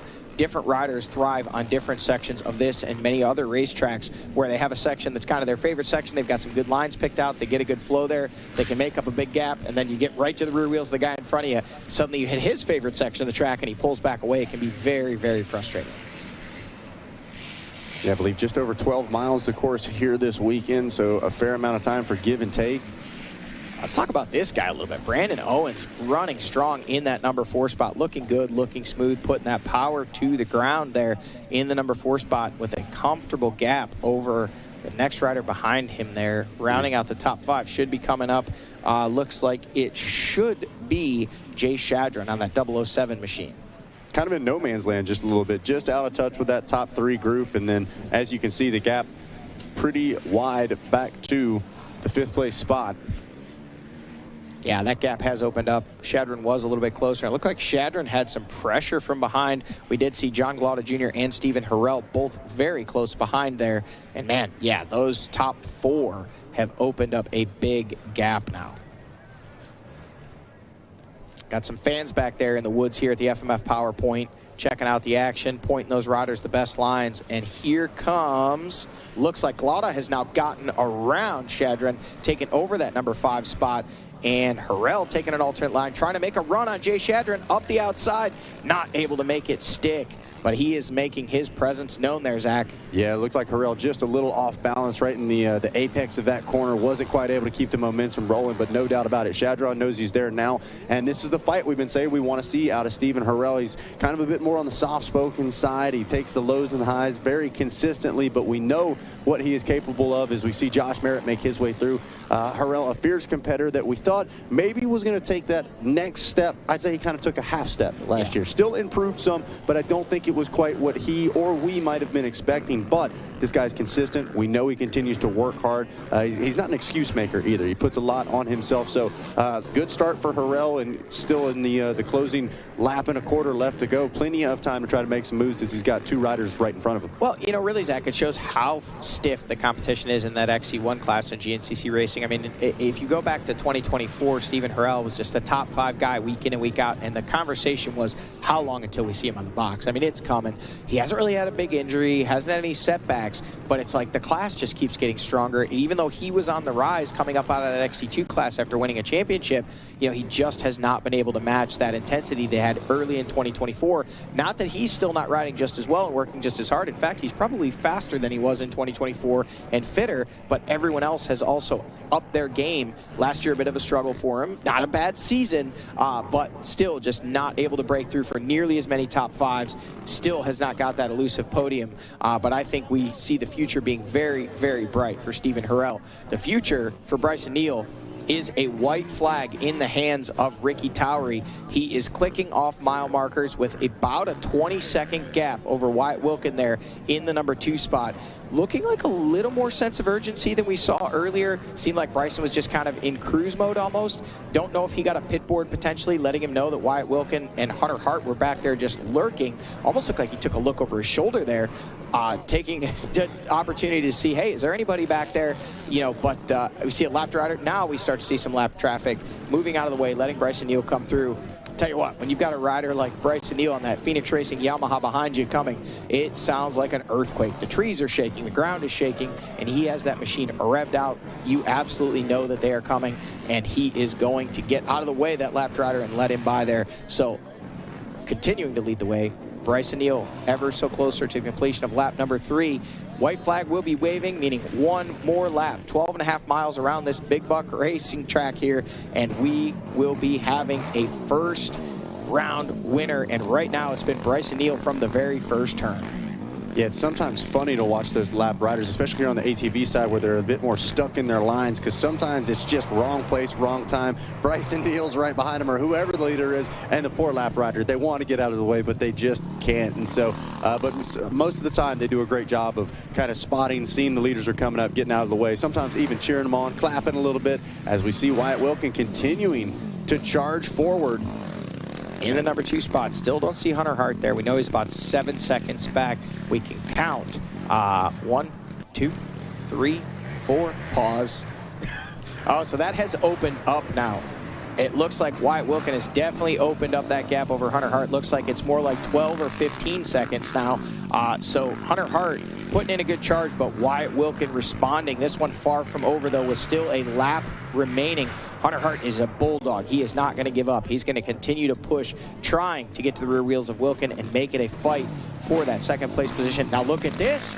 Brandon Owens actually quite a bit closer. It looks like he's got some pace right now. He has closed up the gap to Hart, so he is about as close to Hart as Hart is to Wilkin right now. So this could be a 3-rider battle over the final 2 podium positions, with Bryson Neal not too far up the road. Well, and you know as well as I do, Johnny, these teams, even in pit row right now, they listen to the Racer TV broadcast, and I've been down there doing pit reports when we get the official word as to how many laps the race is. So you talked about not so much a change in pit strategy, but the intensity, communication throughout the duration of a lap. Maybe some of these riders are being told, hey, you're not actually going to go that 5th lap. Drop the hammer now, as we see Bryson Neal make his way into the pits. One-man show. Look at that, smooth like butter. That is how you do a pit stop. Grab something to drink, fresh set of goggles, and he's out. Oh, look at that, double lock-in, triple lock-in. Oh, that is oh, man. Lights out. Give this man the title. Jeez. Wow. The bottle is gone, and he is headed back off into the woods. That was something right there. That was. Bryson I don't Neal think said, we've ever got a triple lock in right there. This is a statement being made by Bryson Neal, as now we see Wyatt Wilkin into the program, communicating with Levi Cohen there, talking a little bit. Looks like he was pointing to the front brake potentially. Definitely, you saw that as well, Jackson, pointing towards something. Little shake of the head, but far from stopping him, as we see a little slideways action. Hunter Hart tossing the goggles. He's now into the pits as well. The pit board out in front of him. It's not often that we see these riders pit coming into the white flag. The way the race shook down, they were able to make it 3 laps on fuel with it only being a 4-lap race. So looking at the elapsed time as we refresh here, well, it looks like, according to this, it's 1 hour and 41 minutes. That's not right. So, yeah, we'll see. But they were 55 minutes, or 53 minutes, 53 minutes, 56 seconds for 2 laps complete. So that means they're running about, what would that be, 26 and change for lap times. So we should see about it should be about 1:29. So they've run about 1 hour and 25 minutes on fuel. I'm really surprised to see all of the top riders stretching it that far. But again, I think at this point they weren't sure if it was going to be a 4 or 5 lap race, so they didn't want to pit coming into the white flag. They didn't want to pit too early. They waited until they found out it was going to be a 4-lap race. They know they can't make the distance, so they're topping off now and heading out for what will be about another 1.5 miles of racing before they see the white flag in the hands of Ricky Towery. Well, and this is another thing that I love about GNCC compared to other disciplines of off-road racing. This is the team sport side of things. The pit crew side, a great execution of a pit stop can make or break your race. And so all 3 of those that we saw right there, cool, calm, and collected. We see John Claude Jr. now headed into the pits, trying to get that gas can locked in. Looks like some hydration. Looks like maybe a little bit of nutrition. There we see Jay Shadron with the lights on. Some fresh goggles, getting some information. Go, go, go. And he is off and rolling. And it looks, I couldn't see if Glada got back out. He might have made a pass right there. Did not see who got off of pit row first, but it's a drag race we see in car racing as well. That's the pit crew's time to shine. We see Bryson Neal, just 2 more corners, and we will see there is the white flag waving and waiting for Bryson Neal. 1 more lap to put the finishing touches on a masterful performance here today. Quick off the line, got through the first corner clean, and has really never been directly challenged. We've had a lot of competition right behind him. Again, only 20 seconds really is the lead, or was the lead at this point. We'll check and see what it is when Wyatt Wilkin, this rider right here on the number 5 machine, checks in. Still close enough to make something happen, but as hard as he's pushing, he just can't. Made up about 4 seconds there between lap number 1 and number 2, and I think Bryson may have stretched it back out here on lap number 3. All of those riders pitting. Looks like Bryson Neal's still the only rider showing checked in with a lap time of 26:14 and elapsed of 1 hour, 20 minutes, and 11 seconds. So looking like we'll have about a 1 hour and 46-minute race. 1:45 is all that they need to do to have it be a complete race. There is Hunter Hart checking in, taking a look over, looking at Wyatt Wilkin, working his way around some lap traffic there and charging hard. Getting cheered on by the crew there, trying to track down the rider in front of him to better his position.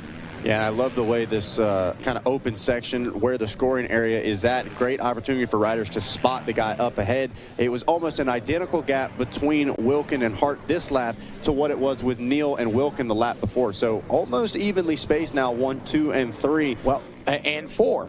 So Brandon Owens has checked in. 55 seconds behind. Interesting. He was 59 seconds behind last lap. So actually, Brandon Owens putting in a faster lap than Bryson Neal. If you look at the lap times, it was a 26:14 for Bryson Neal and a 26:11 for Brandon Owens. So this man has the pace right now. Hunter Hart pushing hard. May not even know that Brandon Owens is lurking, only less than 10 seconds or so behind him. Again, Hunter Hart and Wyatt Wilkin still not showing up on live scoring, so we cannot give you the gaps. We'll try to get them on screen for you when we can. Maybe we'll get the stopwatch out and do it old school.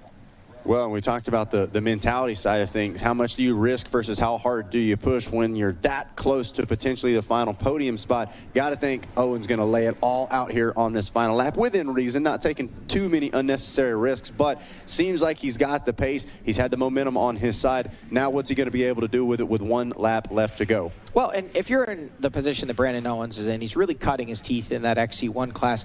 To come back, and I promise you, all of these guys they break down the race. They look at the lap times. They look at the gaps. And for him to say, hey, on lap number 3, again, we don't know what Wyatt Wilkin and Hunter Hart's lap times were, but at the very least, he was faster than the race leader, Bryson Neal, and 4-time champion. That is a big confidence boost for a rider like Brandon Owens. He's going to go back, maybe have a little smile on his face. Whether he ends up on the podium or not, that is something to hang your hat on for sure. And there is Don Sturdivant there from that Sturdivant Power Sports team, quintessential help there for that team. His sons raced for many years, both Brent and Brandon Sturdivant, GNCC, longtime GNCC racers. Brent has some podiums in the XC1 class going back to his days on the Can-Am team. They rode and raced for many years. They've opened up that shop there in West Virginia, Elkins, West Virginia, I believe it is, and they reached out to Brandon Owens, wanted to help him out, and they're putting all their efforts, all of their knowledge and experience, and he is paying them back today in the form of an excellent ride that has him in the number 4 spot and not too far off the podium. So there you see the True North of GNCC, Ricky Towery waving the white, and there you see the big number 1. That one got was a little white? bit kick there. That one was white. Yeah, all right. Should have let Johnny say that one. Saw that kick though. We've talked about the rocks here on this side. This is kind of the 2 different tracks that you were talking about. A lot of roots over here on this side, a bit darker with the shade and those pine needles on top. Not near as much of a problem here for the pro race, but even today, Jackson, we heard a lot of riders talking about how slick some of those pine needles get on the top when you're really trying to push. Maybe you try to take a new line, as we see Wyatt Wilkin, who we've seen carve some of those fresh lines, continue to charge. And that was the aggression that I was talking about. When you know Wilkins on the hunt, his body language says it, and that's exactly what it said right there. So the gap back to Hunter Hart has opened up quite a bit, and look at this. Brandon Owens has Hunter Hart in his sights. He is to the rear wheels just about now. Heavy pressure for that final podium position. Hunter Hart not going to give that up without a big fight, and Brandon Owens wanting the taste of podium champagne for the first time in his young career. He is very motivated. That is going to be a battle for this last lap of racing. Upwards of 20 seconds now, the gap between Wyatt Wilkin and Hart, so that one has definitely opened up. Here we go. The race is on. The momentum definitely shifting towards Brandon Owens, at least for that final podium spot, as the final lap underway here at the 2-mile mark. Things are shaping up nicely for this final lap of racing. Here to kick off the 2026 season, no better way to draw it up. Bryson Neal doing what Bryson Neal does best. Getting out front, keeping that number 1 plate clean. I don't think, he did pull 1 tear off. We saw that. We saw a triple lock in as well. That might be history in the making. Roll off, no tear-offs. Roll-offs, I don't know. It looked like a tear-off to me. He had roll-offs on for sure. Might have still been the whole shot tear-off. It could have been. You're absolutely right. There it is. So on the hunt, though, Hunter Hart playing a little bit of offense and defense, trying to chase down Wyatt Wilkin, but Brandon Owens looks like he will not be denied, as he has closed the gap up and has Hunter Hart in his sights. There you see that flawless pit stop. Hunter Hart gets the pit board and gets back after it. And we'll be back after it here in just a moment to close out the Big Buck GNCC. Everywhere but the seat. The seat is leather. Alan, we get it. You love your bike. We do too. That's why we're America's #1 motorcycle insurer. But do you have to wedge it into everything? What? I don't do that. This reminds me of my bike. The Wolf was about the size of my new motorcycle. Have you seen it, by the way? Happy birthday, Grandma! Really? Look how the brushstrokes follow the line of the gas tank. Hey! Brought my +1. Jamie.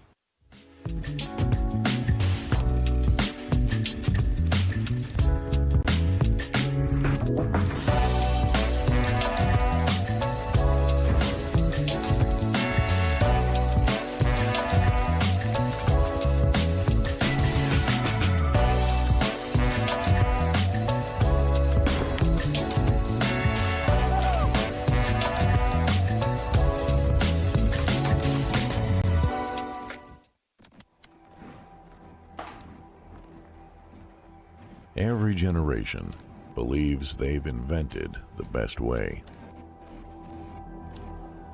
With age comes wisdom. We've come to realize that every piece of knowledge is learned, passed down from those generous and patient enough to teach.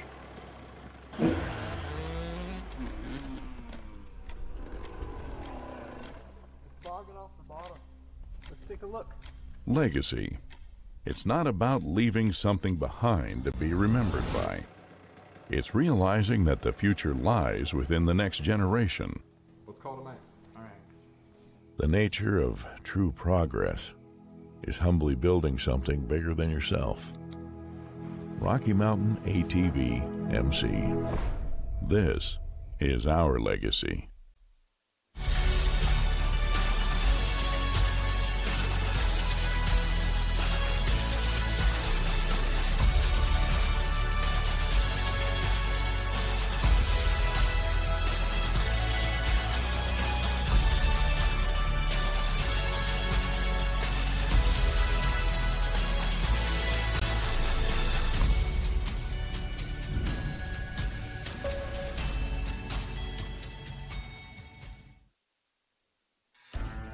Progressive GNCC Racing is brought to you by Progressive. Progressive could save you hundreds of dollars on your automobile and motorcycle insurance. Specialized e-turbo bicycles. It's you, only faster. RockyMountainATVMC.com. Get ready. Well, hello everyone, and welcome back to the VP Racing Fuels Big Buck GNCC. The white flag is out, and Bryson Neal is trying to kick off 2026 with a win. Wyatt Wilkin in that number 2 spot, and last we saw, it was Hunter Hart holding on to that final podium spot in XC1, but Brandon Owens on the charge, trying to track him down, and Jackson, he'd gotten within a couple of seconds. It wasn't just could catch a glimpse of him, he was right there. Gotta wonder if Owens can keep that intensity up. We were talking about it. What could be going on for Hart? Was there potentially a mistake? Maybe trying just a little too early, bonking out, as they like to say. It's hard to say, but one thing's for sure, they're laying it all on the line here with about 3/4 of a lap to go. Yeah, we're about to see the tell of the tape for our own eyes here in just a second. And no doubt about it, Zach, he is in striking distance. We saw several different lines. We saw Hunter Hart taking several different lines, and that could leave some opportunity there for Owens. So this is going to be an interesting one coming down to the line. Guys, as we wait and watch here at the 6-mile marker, a little update from that XC2 class. Still the same running order inside the top 3. There is Bryson Neal on screen leading the way. We'll see if that gap has changed. Still just clicking off the mile markers, getting ever so much closer to what will potentially be his first win and the first win of 2026. Braxton Gross put in a heater that last lap, opening up a 1-4 gap over second place Lane McCormick. Elijah Edmondson another 1 minute and 2 seconds back. Looking like those podium positions starting to sort themselves out. We got Wyatt Wilkin on screen still giving chase. So there you see the number 5 still charging hard, doesn't seem to be settling at all in that number 2 spot. As we know, anything can happen at any given moment here in GNCC, and then this next battle is the one we've been waiting to see. That number 3 position, last we saw it was Hunter Hart hanging onto it. A solid response here in 2026. Hart got to think a podium finish, a good way to get the season kicked off. And Brandon Owens trying to chase him down, and they are wheel to wheel, bumper to bumper. The battle's on for 3rd place. And that is a battle right now. Brandon Owens just eating roost off the rear of Hunter Hart's machine, trying to get close enough to make a move. We do have quite a few sections coming up with multi-line section, but Hunter Hart, a seasoned racer, knows where the good lines are, knows how to carry the pace, and I assure you he is not going to roll over for Brandon Owens. He is going to make him work if Brandon Owens is going to potentially earn his first podium here today. Well, this is another opportunity. Line selection going to be key under pressure. Hunter Hart going to have to pick the right lines. And like you said, Johnny, sometimes it's not always the fastest, but the smoothest line that helps you get out as clean and clear as possible. So a lot of options. Meanwhile, Owens in a good spot. That Hunter versus Hunted, he can see, hey, he goes to the inside, I'm going to go to the outside. He goes left, I'm going to go right. Best believe Owens not going to follow and give himself the best opportunity possible to try to make a pass for that 3rd place spot. So looking here at our overall top amateurs, it is still Harrison Lindsay in that number should be 16 once they add Hunter Hart and Wyatt Wilkin back in. 16th spot overall with about a minute and 41 second lead over Jericho Edmondson. His brother Elijah running in the third place spot in that XC2 class. So 2 Edmondsons in the top 20 overall. Earlier it was 2 Glottas. It's a family affair.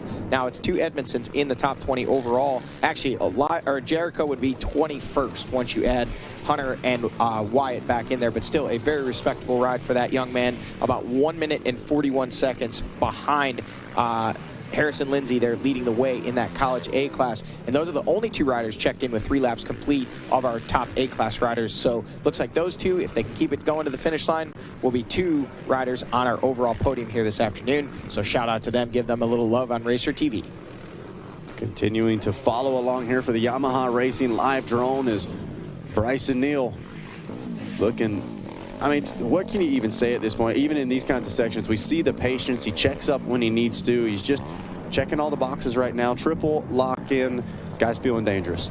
Yeah, the only thing I know to say is Phoenix Racing Yamaha has to be proud of the past few seasons with Bryson Neal and picking right back up with it. Well, 2 Phoenix machines in the top 5 overall with, looks like something flapping on the right side there of Wyatt's machine. May have just been the camera angle. Almost looked like the Nerf bar net was loose there, but not slowing him down at all. Still very much in contention to try to run down Bryson Neal. One mistake from Bryson Neal, 1 lap rider in the wrong place, could be a different story at the finish line here, but with about 5.5 miles remaining, Bryson Neal seems like he's locked in 3 times, and it looks like he is just going to keep clicking off mile markers, but Wyatt Wilkins going to continue to make him work for it. Talk about working for it. Hunter Hart is working for that final podium position with heavy pressure from Brandon Owens. 2-line section coming up here. Let's see what they do if we follow them. Same line down that left side. There is a line to the right there. Not quite as direct, but it is a little bit smoother. Was curious to see if Owens, a big kick there from Brandon Owens. He is leaving it all out on the track right now. He sees the potential that he has in front of him.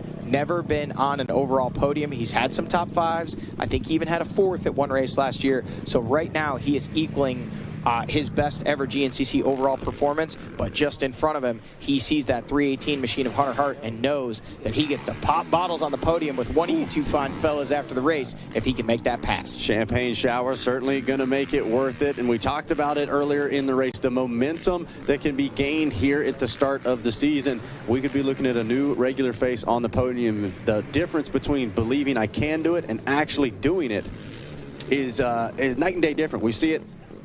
I'm not sure if we just. I think that's a lap those are rider. lapped riders there. I don't think that was a pass for position there. I think, yeah, no, those are some lapped riders there. Because if I'm not mistaken, yeah, making sure we didn't miss the pass there, but looks like some lap traffic, which we did talk about, not near as thick as we see at some other rounds, but certainly still a part of the race. Oh, what's going on here? Looks like they're really taking their time to... They're dropping off that creek bank, and they're really taking their time dropping in there. Like you said, Zach, it must be a lot steeper than, you know, from 200 feet in the air, it doesn't look too bad. It's easy to say it from the announcer's tower. I love being in here. Climate controlled. We got these nice cushy leather couches we're announcing from. Yeah, what studio are you in? Oh, my bad. Not sweating. It's a beautiful day to go GNCC racing. It sure is. It really is. It's a great day for it.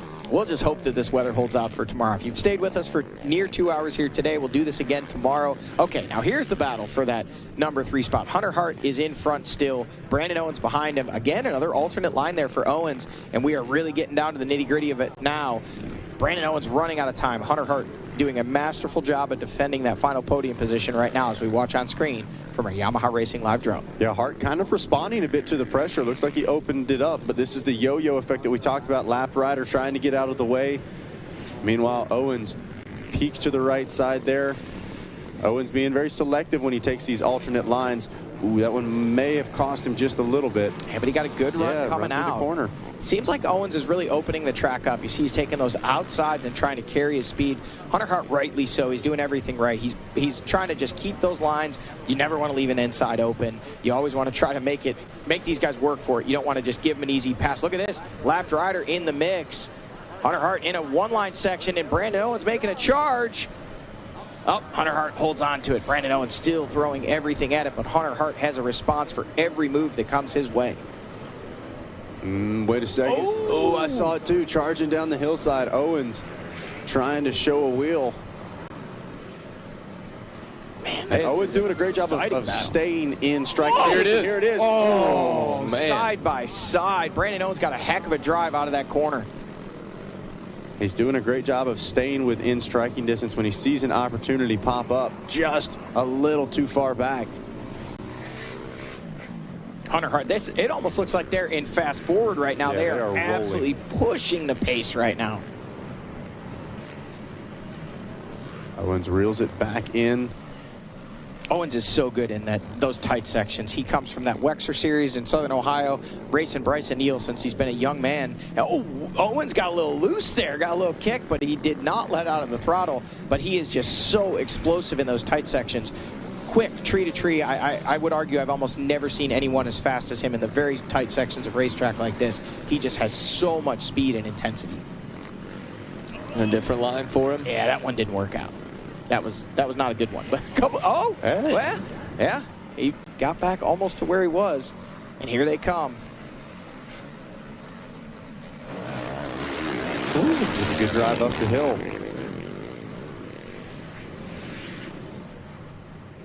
So the battle on screen for the final podium position of your XC1 class. Hunter Hart holds on to the spot for now. Brandon Owens been tracking him down, and now there's no can he see him. He is eating roost off the back of Hart, peeking left, peeking right, trying to find a way around as the clock continues to tick away, and the lap starting to get down to those final few miles. I'll tell you this, if Brandon Owens can't make the move in these final couple miles, the corner's coming to the finish. It is a passing opportunity there, but Hunter Hart, one of the best in those flat corners. He knows the line to take. You know, he's not going to give it up easily. And I think if Brandon Owens can't get him on a... Oh, look at this! Oh, side by side again. We've seen that 4 or 5 times here in just about a mile of racing. Brandon Owens just reloads and goes after it again. As soon as Hunter Hart weathers that attack, you think he can catch his breath, and Owens is back after putting the pressure again all over the rear wheels of Hunter Hart, taking every opportunity to try to make that pass. Man, we're singing the praises of Owens, but shout out to Hunter Hart as well. Staying calm under pressure. He's hitting his marks, taking some lines with maybe an opportunity up the inside, but he's sticking to what he knows works for him. Great stuff from Hunter Hart. Exactly what we wanted to see from him in 26. Absolutely, and that shows so much composure on the part of Hunter Hart. He's not letting Brandon Owens get under his skin. You know, he's just riding his lines, making sure he hits his marks, and this really is a lot of maturity and a lot of tenacity. As much as Brandon Owens is throwing at him, Hunter Hart has not even come close to cracking. He's just clicking off the mile markers and getting ever so close to the finish, but Owens is throwing everything at it. We're continuing to follow along here on that Yamaha Racing live drone. What great coverage this is. We're blocked a little bit by the trees here, folks, but imagine this. These guys are miles away from the finish line right now, and we're getting to see corner by corner how this battle is unfolding.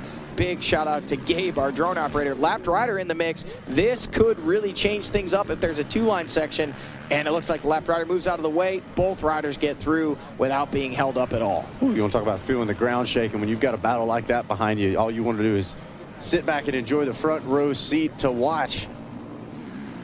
You have to wonder, does Brandon Owens have a line in his back pocket that he's been saving? Now we're really coming down to it. This is just a few short little sections of racetrack before they will be coming into the finish line. Just ahead of them, Wyatt Wilkin in the number 2 spot. Bryson Neal out front leading the way, and those riders are getting ever so closer to the finish line as well. But this is the battle to watch right now. We can hardly take our eyes off of it, Zach. And you see how hard Owens is pushing. Looks like maybe went a little deep in that corner. Might have cost him a bike length or so. Yeah, Hunter Hart just carried great speed through that section, and Brandon Owens, like you said, looked like he almost came down that hill too hard, drove it into the ruts, and had to check up a bit, and it looks like Hunter was able to open up about 5 or 6 bike lengths, but just when we say that, Owens with the run around the outside and right back to the rear wheels of Hunter Hart. Wow, what a line. You got to wonder if Owens would have been able to maintain a little bit closer of a gap, if that could have been a spot he was thinking about. Some of these split lines, you're only taking different lines for a split second. That one a little bit more time separated.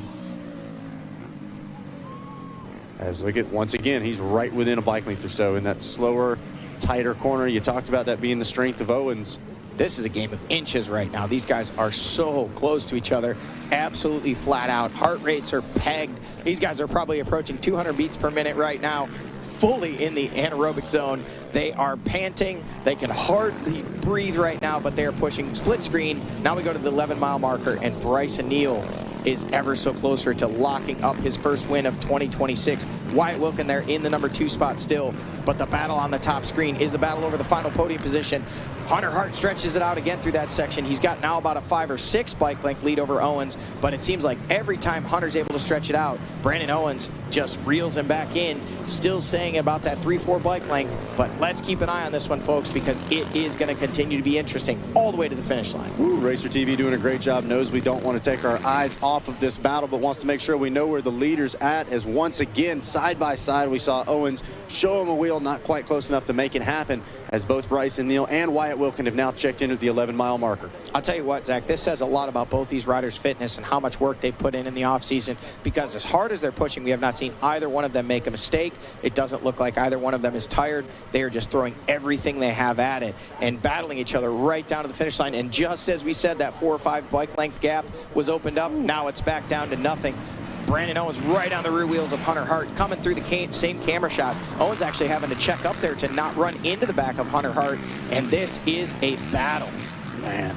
And you talk about the heart rates being pegged, the anaerobic conditions. That not Brandon Owens' pipe is barely even attached. It's bouncing around. Looks like the bolt. Oh, look at that split line section. Hunter Hart to the right. Brandon Owens to the left. Owens makes the pass. Wow. What a move. Man, you almost wonder if Hart knew he had that inside line, as Owens, he was not shutting off, slams the door and takes the 3rd place spot away. Now, offense to defense, can Hunter Hart go back on the attack and try to find a way around Owens? That heart rate, like you said, not just physically affecting them, the mental split-second decisions. It's so hard to maintain that pace, and now you start to see Owens almost immediately put a few bike lengths between himself and Hart. This is a very important moment of the race here for Hunter Hart. He's definitely got the speed. It does not look like he's tired, but Brandon Owens has this crazy sprint speed. If he's able to match Brandon Owens, even just for a few corners or a half mile here, he can really put the pressure back on Owens, but we are running out of racetrack. They are still so close. Looks like about 6 or 7 bike lengths coming out in the open now. Hunter Hart to the outside, getting that corner, opening it up, carrying the speed, closing back up a little bit on Owens.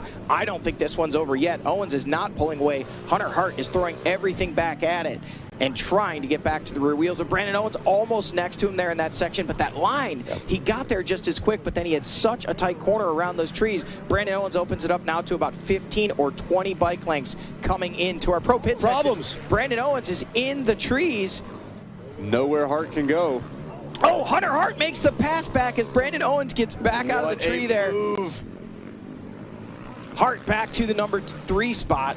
Brandon Owens back on offense. Man, this is one for the ages, Zach. Hunter Hart back into the number 3 spot. Man, good for Hunter Hart. Like you said, it was almost looking done and done as 15 to 20 bike lengths had opened up. That's what we say, though. A split second can be the difference here at GNCC. Hart maintained his composure, and best believe he was thinking while he was sitting behind Owens, I'm going to peek to the inside, and I'm going to try to make this happen. Another mistake there for Brandon Owens. He was back to the rear wheels of Hart, clipped another tree. Now, Hunter Hart has a little bit of a comfort zone there. He's got about 10, 12 bike lengths over Owens, and he is sprinting. He knows it's just a matter of a few miles, not even about a mile until they get to the finish line.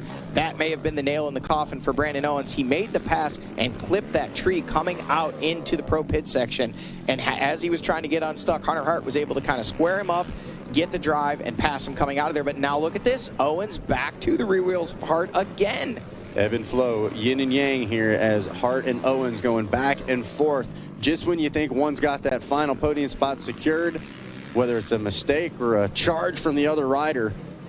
Bryson Neal has to be just about at the finish line right now, but it's hard to take our eyes off of this one. So right now, Hunter Hart trying to maintain flawlessness here. Great response. Got to wonder. You often hear if you can pass a rider right back, it shuts down the momentum. Hart with a little bit more experience in the class. Owens certainly getting a taste of what it feels like to be in a true battle for a podium position. As here we go, bottom screen, the Bidwell Bullet trying to kick off 2026 exactly the way he had hoped. One more corner to go. And there it is, the Bidwell Bullet. Bryson Neal going to grab your XC1 Pro win. And who is this? Oh, Brandon Owens into a tree again. Hunter Hart it does enough. He's able to hold off Owens. Owens now will not have a shot. Hunter Hart really weathered that storm well. Impressive how hard he fought back. Wyatt Wilkin coming across in the number 2 spot.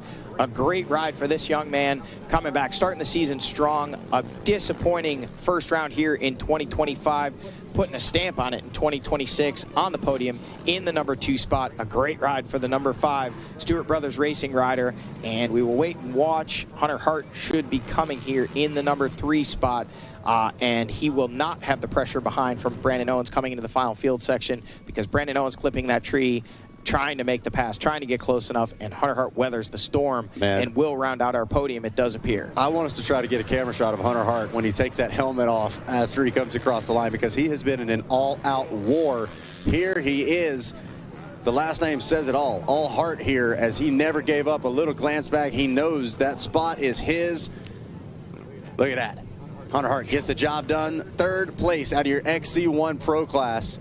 And a little wave to the fans there. He is fired up. I think that might have been. Oh, yeah, there we go. Like, we got the rock on, getting it done. Podium spot for Hunter Hart there. Well deserved. What a ride, man. That young man weathered a storm, coming out with a podium position. Brandon Owens threw everything at it. Those two had quite a battle.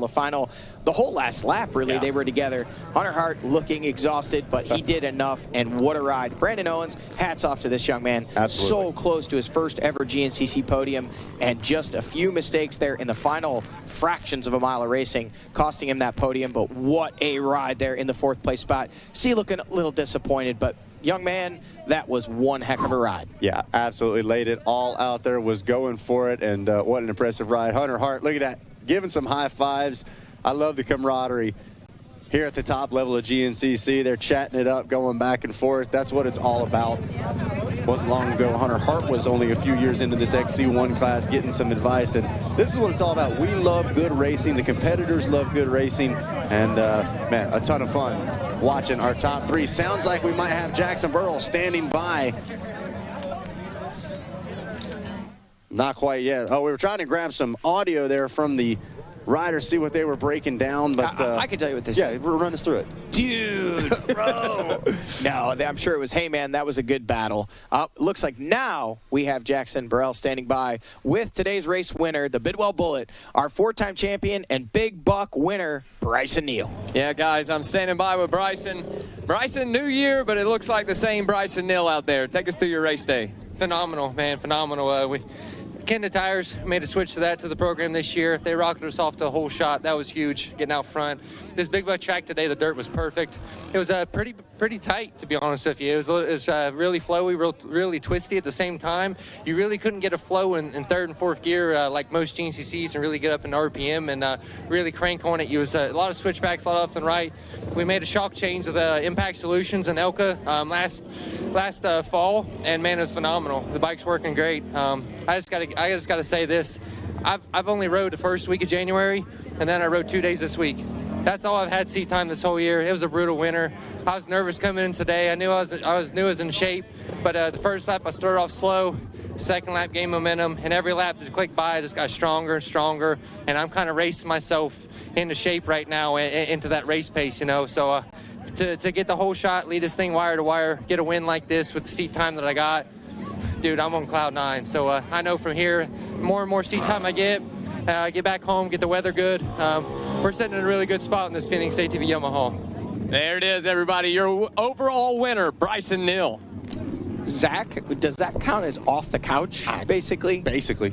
I mean, 1 week and then 2 days this week. But we've also heard Bryson Neal repeatedly talk about how comfortable he is with that Phoenix Racing Yamaha. And so, got to have the confidence. We know this guy's not big on pressing the panic button. When you've had 4 fantastic years where you get the title, maybe you can get away with a little less time on the machine. Yeah, and he made it work today. Let it wire to wire. Had some pressure-ish back there. Wyatt Wilkin put in a good charge, getting it down to 19 seconds at one point. As we look with 4 laps complete, 28 seconds. Still a very, very respectable ride for this man right here. Wyatt Wilkin is down at the finish line with Jackson Burrell. Wyatt Wilkin, 2nd place overall here today. Man, you might have cut the hair, but that definitely didn't cut the magic out of your racing. Take us through your race day from your point of view. No, man, it's great to be back. God, I missed it, but seems like the off season went by so fast, and all of us want to come here and prove a point. We all think we put in the work, and honestly, I didn't know where I was going to stand. Got super sick this past week, and I didn't do nothing this whole week. Laid around the couch watching TV, and it sucked because I told myself all winter, we're winning this race. But I got feeling better. The past 2 days have been awesome. I'm back to feeling like myself. Got to a good start there. I was 5th going to the woods. CB got into Josh, so I got by Chris, and followed there in 4th for a little bit. Josh made a mistake, got by him, and then I was stuck behind. Me and Jay were tucked together, moving along, and Bryson really wasn't that far ahead of us, and I was like, all right, let's keep moving.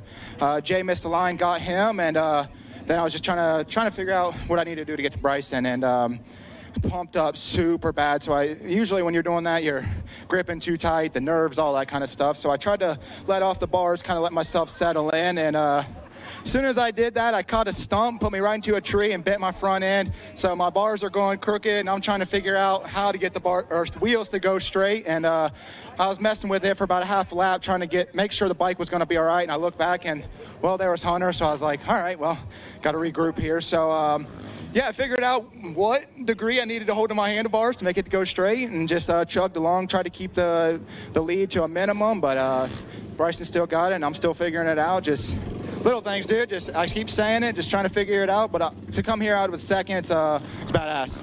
Solid day for you. A lot different conditions headed into round number 2. What's your thoughts? Sorry, say it again. I said headed into round number 2. A lot different conditions. How you feeling headed into Florida? Yeah, man, I spent probably a month and a half with the Likens boys down in Florida. I'm pumped to go there. That's a brutal race. Everybody knows that. That's a survival one. And if I can go out of there with a solid finish, up top 5, top 3, a win, that would be even cooler. But just getting out of there solid and make sure my body's ready for Talladega is really, really big. But I'm amped. Second coming out of here. Last year I was out of the top 20, so this is a heck of a lot better start than last year. We're looking forward to it. Second overall, Wyatt Wilkin. As always, Mr. Optimistic, outside the top 20 to second. Man, it's a big turnaround, and the smile says it all. Well, you want to talk about optimism. I mean, Wyatt Wilkin, 28 seconds off the lead with a bent-up bike, talking about he was having to learn how to ride that machine, twisted up the front end, having to figure out where to hold the handlebars to go straight.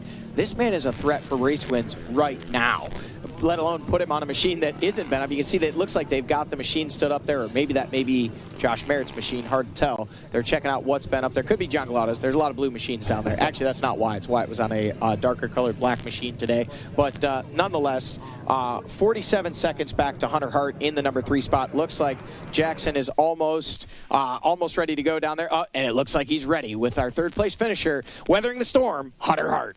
Hunter Hart, the man I'm on to talk to. What a last lap, Hunter. Take us through it. Yeah, man. Start was decent. I got pushed wide there. I think we were about 7th off the start, and then we just had to go from there. Track was faster than I thought. Practice track this winter that I had was pretty tight and twisty, and today was way faster than I thought. I couldn't get my eyes to adjust a little bit early on, and then from there on we just we rolled. We got real close to Wyatt a couple times, and then 3rd lap I just must have missed the lines. Lost a little bit of time there. Brandon caught me. And then from there it was on. It was good. I mean, Brandon and I we were close that whole last lap, and it was nice to race with him. You know, we got close a couple times, but you know, you never had to worry about the guy taking you out, which was nice. Yeah, track was good. I mean, it was for Big Buck. It's been sick. I think GNCC track crew, they killed it. I mean, weather couldn't have been better today. It was good though. You know, we felt good. Yeah, it's good. It's a good start to the year. You know, last year I missed the podium here by 0.5 seconds, and I wasn't going to miss it again this year by that. So it's good. We're leaving here. You know, I rode dirt maybe a week this winter, and 2 weeks where I've been since November. So it's good. You know, we changed up a lot of things in the program, and couldn't be happier. You know, bikes actually started faster than I thought, and that's what kind of spooked me off the start. But no, shout out to Brandon Owens, dude. Him and I were rolling that last lap, and yeah, good way to spend my birthday. Yeah, hey, happy birthday to you, Hunter. Well, no better way to spend it, man. No better way to start out your season. Are you excited to head to some familiar territory in Florida? Dude, I'm stoked. Kroom's calling my name. We'll be there. The mayor returns on Monday.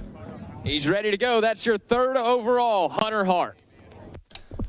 Well, you know Hunter Hart is never going to cheat you for effort. He absolutely weathered the storm. Brandon Owens threw everything at it. Hunter lost that position, was able to get it back coming into the pro pits there, and he threw everything at it. What a way to start the season for him. Seems very excited. Good to see him start off on a strong foot. I expect to see him only get stronger as the season goes on. Yeah, absolutely. You know, when it comes to somebody like Hunter Hart, we had kind of seen him get down in the dumps a little bit, and he started to recreate who Hunter Hart was. And, you know, it seems like here in 2026, he's turned things around, started things off with a bang. So carrying that momentum, you know, hopefully going to Florida coming up. He talks about how much he enjoys that area. We'll see if he's able to keep the momentum rolling. But it sounds like we may have another special interview. Jackson Burrell able to hang out with the man, Brandon Owens. Man, what an exciting battle. Jackson, down to you. Yeah, I couldn't let him go without talking to him. Brandon Owens, 4th overall, man, but what a last lap. Take us through it.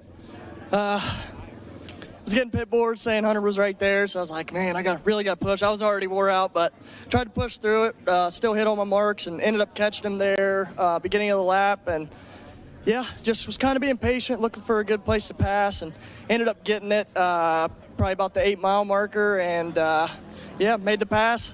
It was good. We were going back and forth, splitting some lines, and ended up coming into the turn right before pro pits a little too hard, climbed a tree, and let him by. And, yeah, pretty much from there, I was just trying to do what I could, but he was ripping too, and, yeah, that's all it was. Oh, Brandon, Johnny G in the booth saying that you're one of the fastest people he saw in some of those tight sections. Is that some of the places you were looking for him? Yeah, being from West Virginia, we have a lot of tight stuff, so it's pretty much like second nature, so, yeah. How you feeling this year, Brandon? You looking for some more of this? Yeah, for sure. Actually got to put in a good off season down south, so we're feeling really good. The bike's working really good. My guys have everything dialed, so yeah, I don't think this will be the last you hear of us. I hope not. That's Brandon Owens, your 4th place, everybody. Wow, that young man just got nearly his first taste of a podium, and you know that's only going to make him hungry to actually stand on top of that GNCC podium and pop some bottles here very, very soon. Yeah, I think that if there was any question in his brain whether he could do it, those have been answered. He was mere miles away, and just like he said, I don't think this is the last that you've seen or heard from me. Fantastic riding and a fantastic way to kick off the 2026 season, Johnny. We talked about it. I get excited for it for this exact reason. Everybody got just a little extra fire here to kick off the year. And Bryson Neal rolling to the line, he was the guy to beat, and he really just established himself right from the wave of the green flag to that first turn. You can see him putting the head down. Jay Shadron around the outside trying to make moves. Josh Merritt up the inside, but Bryson Neal just kind of puts his elbows out there, goes into the woods first, and he led the entirety. Yeah, and we saw some shaking up inside that top 5 as well. Shadron and Merritt both moving back a little bit. Meanwhile, Hart and Wilkin moving forward. And then, of course, we saw the charge from Brandon Owens as well. But like you said, up at the front of the field, not much to say. Besides that triple lock-in, not too much excitement from Bryson Neal just hitting his marks. Meanwhile, Wyatt Wilkin starting to realize maybe he can match the pace of Bryson Neal. Best believe that confidence is going to carry into round 2 as well. And then Hunter Hart, we talked about the response, how bad he needed that just for not the motivation, but just the belief back inside Hunter Hart, not to mention a good birthday present for him as well. Yeah, absolutely. Jay Shadron with a solid ride there coming out of the pro pits, you can see. But then this was the final lap, and it really heated up for that final podium position. Brandon Owens making the move on the inside there, then it all switched back when he clipped that tree, and then another costly mistake coming right to the finish line there. Hunter Hart rounding out the podium, and Brandon Owens in the number 4 spot. But Bryson Neal, the Bidwell Bullet, the triple lock-in, the first win of 2026. And I'll tell you what, we saw a lot of smiles in those post-race interviews. So I think there's going to be a lot of motivation 2 weeks' time when we head down to Palatka, Florida. Absolutely. And just like Jackson said, very different conditions in the black sands of Palatka, Florida. But a lot of faces very much looking forward to it, as some of these riders, that's what they've been waiting on all season long. Absolutely. I mean, it was truly an exciting race today. We saw so many battles on the racetrack, but I got to say, that battle coming to the finish line had me on the edge of my seat. It was not something I expected, but it was very exciting. Absolutely. Let's take a look at your top 10 overall. Bryson Neal does grab the win. Wyatt Wilkin, Hunter Hart, Brandon Owens, and John Clauda Jr. grabbing the top 5 to kick off the year. Stephen Harrell, Jay Shadron, Josh Merritt, Braxton Gross, and Lane McCormick going to round out your top 10 overall. Looks like Braxton Gross going to grab that XC2 win here to kick off the season. Well, Johnny, I'm telling you what, we knew it was going to be exciting, but I didn't quite know it was going to be that exciting. And I think maybe some names that we not expected. What's your big takeaway here from Big Bike?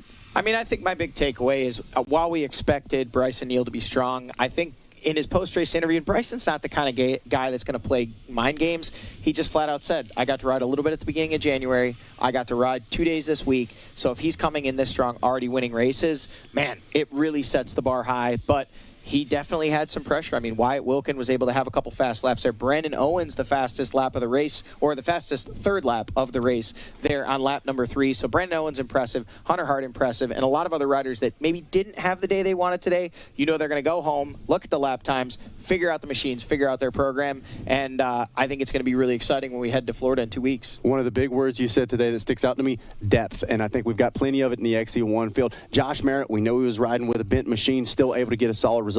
John Glada Jr. able to get a top 5 finish to kick off the season. These are the names that we wanted to see start things off strong, get the belief rolling, get the momentum rolling, and now we just got to wait a few more weeks to see who's able to do it again here in the sands of Florida. Man, this was an exciting one, and we get to do it all again here soon. I can't wait. I can't either. I'm already counting it down. I've got the clock set for Palatka, Florida. Going to be a ton of fun. Let's take a look at our upcoming broadcasts here on Racer TV. Just like we were talking about, we're going to be at Wild Boar here in a few short weeks. But before that, we're going to kick off the 2026 J-Day Off-Road season. Bostwick Creek GP going to be on February 24th. That is a Tuesday, so you guys, maybe you can watch it at work. I won't tell if you won't. And then we'll be hanging out on the 28th right back here on Racer TV for the GNCC Round 2, the Wild Boar GNCC in Palatka, Florida. Then obviously Sunday, we're going to have the bike show. But before we get to any of that, tomorrow we're going to be right back here, Union, South Carolina. The bikes, a 3-hour-long pro race, and there's plenty of excitement in the ATVs, plenty of excitement in the bike side of things as well.